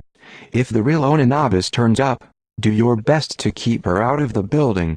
She's very fast, very clever." "It's 3 against 1, Charlie said. "How can we fail?" "You have surprise in your favor," Obi-Wan said. "I gave you a contact number for Tal at the temple. If Astri isn't out again in 10 minutes, call Tal and tell her to send the teams after us." "We will take care of everything," Whis assured them. Obi-Wan wasn't so sure, but he hoped that Onanabis wouldn't show up at all. He didn't need much time. He and Astri strode across the walkway to the building entrance. "What did you mean, if I don't come out?" Astri asked him under her breath. "What about you?" "If we find Qui-Gon and can't release him, you must leave without me," he told her. "Contact Tal and tell her what happened." "I can't leave you, Obi-Wan." "You have to," he said firmly. "I am your prisoner. Hand me over if you have to, then look for the medicines. Then leave. Promise me. You could be Qui-Gon's last hope." He couldn't see her eyes behind the helmet, but Astri pressed her lips together grimly. "I promise." She pressed the button. Obi-Wan noted that her fingers were shaking. What if Onanabis was already inside? Once again, Obi-Wan marveled at her courage. Astri accepted her fear and charged ahead. "You're as good as a Jedi," he told her softly.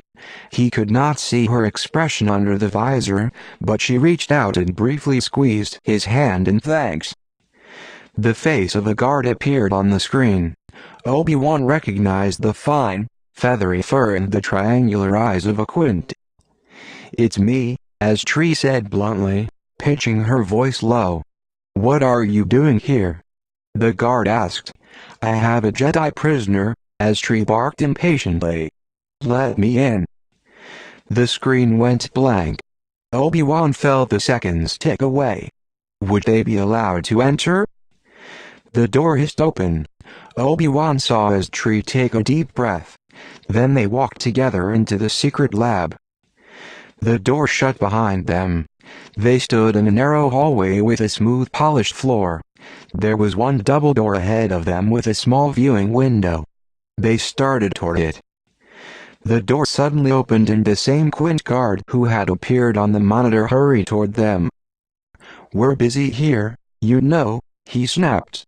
"You'll have to bring the prisoner to holding room. See yourself." "I don't take orders from you," Astri snapped back. "Why isn't the prisoner restrained?" the Quint asked suddenly, his steps slowing. "You always use servo cuffs with prisoners." His hand went for his blaster.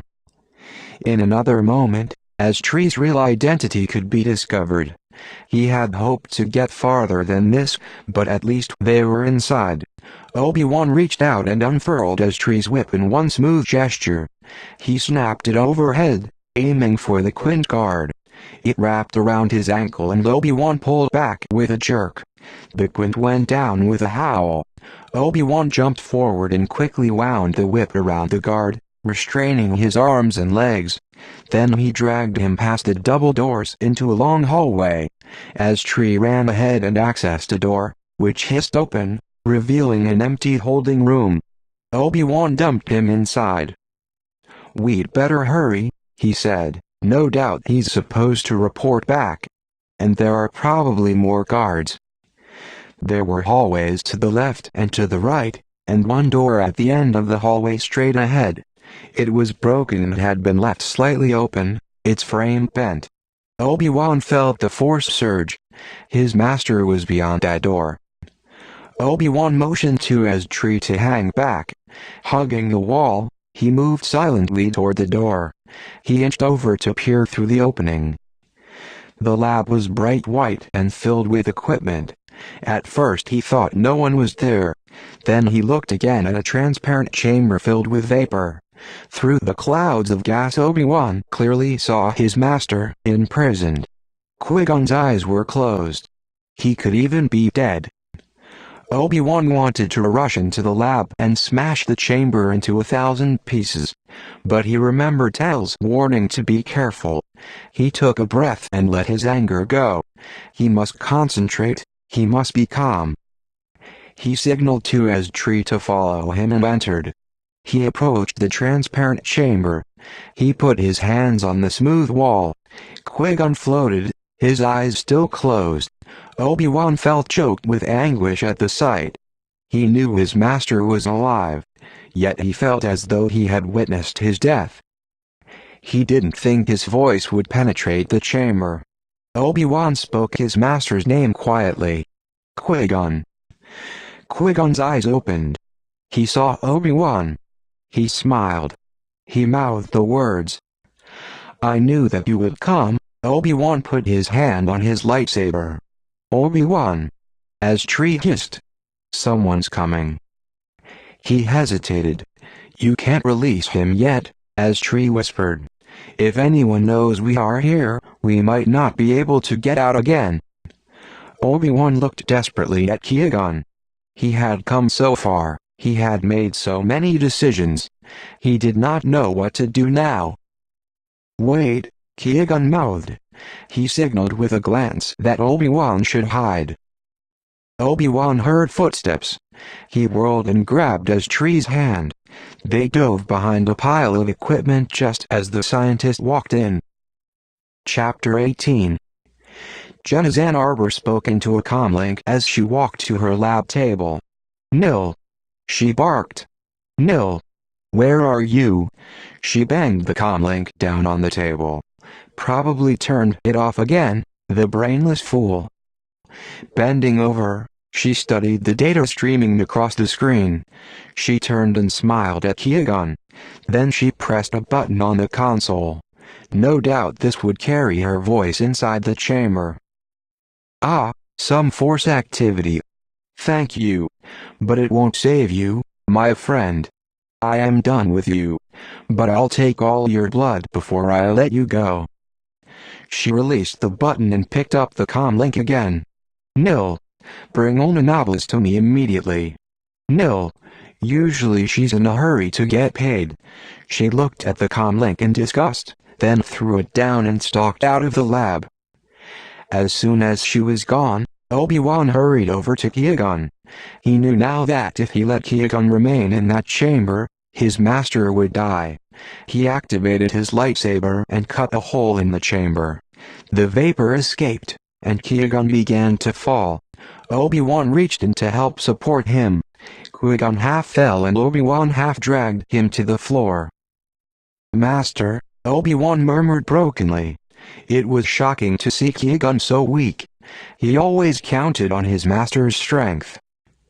"You must help me, Padawan," Qui-Gon said, his white lips barely moving. His face was very pale. He held up his hands, palms out. Obi-Wan pressed his own palms against Qui-Gon's. He felt his master's power flicker and reach out toward him. The Force moved between them. Obi-Wan gathered it around him. He felt the Force grow with their combined effort, felt it flow from his fingers into Qui-Gon. After a moment, the cloudiness in Qui-Gon's eyes vanished. "I can walk now," he said. He rose to his feet. Obi-Wan rose with him. Qui-Gon glanced at Trey's outfit. "I see you have a new profession." "Yes," she said with a shaky grin. "Saving you." "We must hurry," Qui-Gon said. "There is at least one other prisoner here." I felt a presence. "It is Force-sensitive." "Diddy is dying," Trey blurted. "Zan Arbor has withheld the antitoxin that could save him." "Then that will be our first priority," Qui-Gon told her. "Come. I think I know where to find it." Qui-Gon did not move as quickly or gracefully as he usually did, but he gathered strength as he went. They quickly jumped through the half-open door and ran down the hallway. Qui-Gon led them to the supply room he had stumbled upon earlier. He accessed the door and they rushed inside. "Do you know the name of the antitoxin?" Qui-Gon asked, indicating the shelves. As Tree tore off her helmet and scanned the labels, she placed her hand on a shelf. "Here." She removed several vials and filled a pouch on her utility belt with them. She then filled her pockets with as many other vials as she could. Obi-Wan took handfuls of medicines and tucked them in his tunic. "What now?" Qui-Gon asked. "Do you have a way out?" Obi-Wan shook his head. "We've tied up one guard. Are there other guards?" "I don't think so," Qui-Gon said. "She relies on Nil and the security system. Between the three of us we should have no difficulty. Zan Arbor does not yet know she has been invaded. Our odds are excellent." The intercom crackled, and they turned to watch the screen. Onanabis appeared. "I have arrived," she said. "Nil, give me access." "Nil." "It appears our odds have changed," Qui-Gon said. Chapter 19. Qui-Gon looked over at Trey's panicked face. He could not imagine what it had taken for this young woman to come this far. She had cooked and run a calf, and now she was facing death on a dangerous mission to save her father. "Do not worry," he said softly. "But now Zan Arbor will realize she's been tricked," Trey said. "We will all be trapped. What should we do?" "Leave," Qui-Gon said, opening the door. "We will have to come back for the other prisoner. Zan Arbor will discover that she has been invaded, but she won't know where we are." They raced down the hallway. Qui-Gon felt the weakness in his legs as he ran. Strength was returning, but he knew he would have trouble if he had to fight the bounty hunter. He wished he had his lightsaber. Before they turned the corner toward the double doors, Qui-Gon stopped and peered around. Zan Arbor had left the doors ajar. She had her back to them. Onanabis stepped into the building. "There's been a security breach," Zan Arbor said breathlessly. "I can't find Nil. I think someone is here, trying to rescue Qui-Gon. 2 people, one of them a Jedi. Maybe both of them. You must find them." "My mission has been completed," Onanabis said in a flat tone. "I came for my payment." "What are you talking about?" Zan Arbor's voice rose. "I'm telling you I'm in trouble." "I am telling you it is not my concern," Onanabis said in the same emotionless tone. "You sent me after that friend of Ren Sorn on Simpla 12. The Jedi beat me there. That was my last task for you. I have taken on another job, and I have my own plans for that Obi-Wan Kenobi." "Listen to me," Zan Arbor spat out. "There are intruders in this lab. You must search the premises and destroy them." Onanabis did not answer. She held out her hand for payment. But Obi-Wan Kenobi could be here right now. I will meet him on my terms. Not yours. Not here. If you think I'm going to pay you, you are mistaken, Zan Arbor hissed. Ononaba stared at Zan Arbor with a flat, neutral gaze. If you think you can threaten me, you are mistaken. Keep in mind who I am. Do you want to pay me what you owe me, or do you want to die? Jenna Zan Arbor seemed to shrink. She was no match for Ononabis, and she knew it. She reached inside her robe and withdrew an envelope. She slapped it in the bounty hunter's open palm. You will never work for me again, she said furiously. How that crushes me, Ononabis said coldly. She tucked the envelope into her belt, turned, and left. The door hissed shut behind her.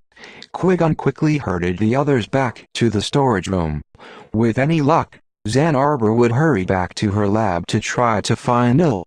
They would use the opportunity to escape. She walked by them, her face flushed and furious. At last, as Tree breathed, they moved out into the hall and accessed a double door. They were steps away from the entrance when the speaker buzzed. The monitor at the front door suddenly filled with Jenna Zan Arbor's face. Greetings to my unwelcome guests, and to Qui-Gon, she said smoothly. I assume you are on your way to my door to escape. Perhaps you should pause for a moment and consider this. Do you really think I would be so foolish as to rely on one stupid guard and one basic security system to protect what is mine? Qui-Gon stopped. I did not merely withdraw your blood, Qui-Gon, she continued. I also injected a device into your system. Not only does it measure your vital signs. By the way, your heart is beating quite rapidly right now, but it also contains a transmitter. If you cross the threshold of this building, that transmitter will set off another. There is another subject in my lab. If you leave, a poison will be released into his system. He will be dead in 30 seconds. You do not know him, but you are close to him. There is a riddle for you. And a choice. She gave a bland smile. Perhaps you will accept my hospitality for a little while longer. The screen went black. Obi-Wan turned to Qui-Gon. She could be bluffing. Qui-Gon shook his head. She is not. But you have no real evidence that someone else is here, Obi-Wan said desperately. But I know someone is, Qui-Gon said. He turned to Obi-Wan. He saw the desperation and dread in his Padawan's eyes. You know what you must do, Padawan. No, Obi-Wan said, shaking his head violently. I will not leave you. You must. Qui-Gon put his hand on Obi-Wan's arm. You did well. You released me from the chamber. But I cannot leave this building, and you must bring those medicines back. Diddy's life, and other lives, hang in the balance. I can go, as Tree said. I will take the antitoxins. You have acted bravely, as Tree, Qui-Gon told her. But we cannot let that much responsibility rest with you. Those vaccines and antitoxins must be duplicated. Both of you must go. I can't leave you, Obi-Wan repeated, his voice shaking. You must, Padawan, Qui-Gon said. Getting those medicines back to the temple is a Jedi mission. A Jedi must complete it. There is a Jedi team on the way here, Obi-Wan said, but now that she knows we have found her, she'll fortify this place. She'll devise ways to keep us out. She cannot keep the Jedi out, Qui-Gon said firmly. Give me your comlink. Obi-Wan handed Qui-Gon his comlink. Then he gave him his lightsaber. It was the greatest gift one Jedi could give another. Qui-Gon placed his hand on the hilt. I will keep it safe until you return for it, he said. Now go. As Tree hurried forward, she pressed the button to access the door. Fresh air rushed in with the scent of coming rain. Obi-Wan looked back at Qui-Gon. Qui-Gon saw anguish and heartbreak on his Padawan's face. I will return. He nodded. I will be here. Obi-Wan and his tree left. The door hissed shut behind them. Qui-Gon stood in the doorway, Obi-Wan's lightsaber in his hand. The stale air of the lab soon chased away the fresh scent of rain. He had seen freedom only meters away. Now it was gone. He turned back toward the lab and his new enemy. And now the game would begin.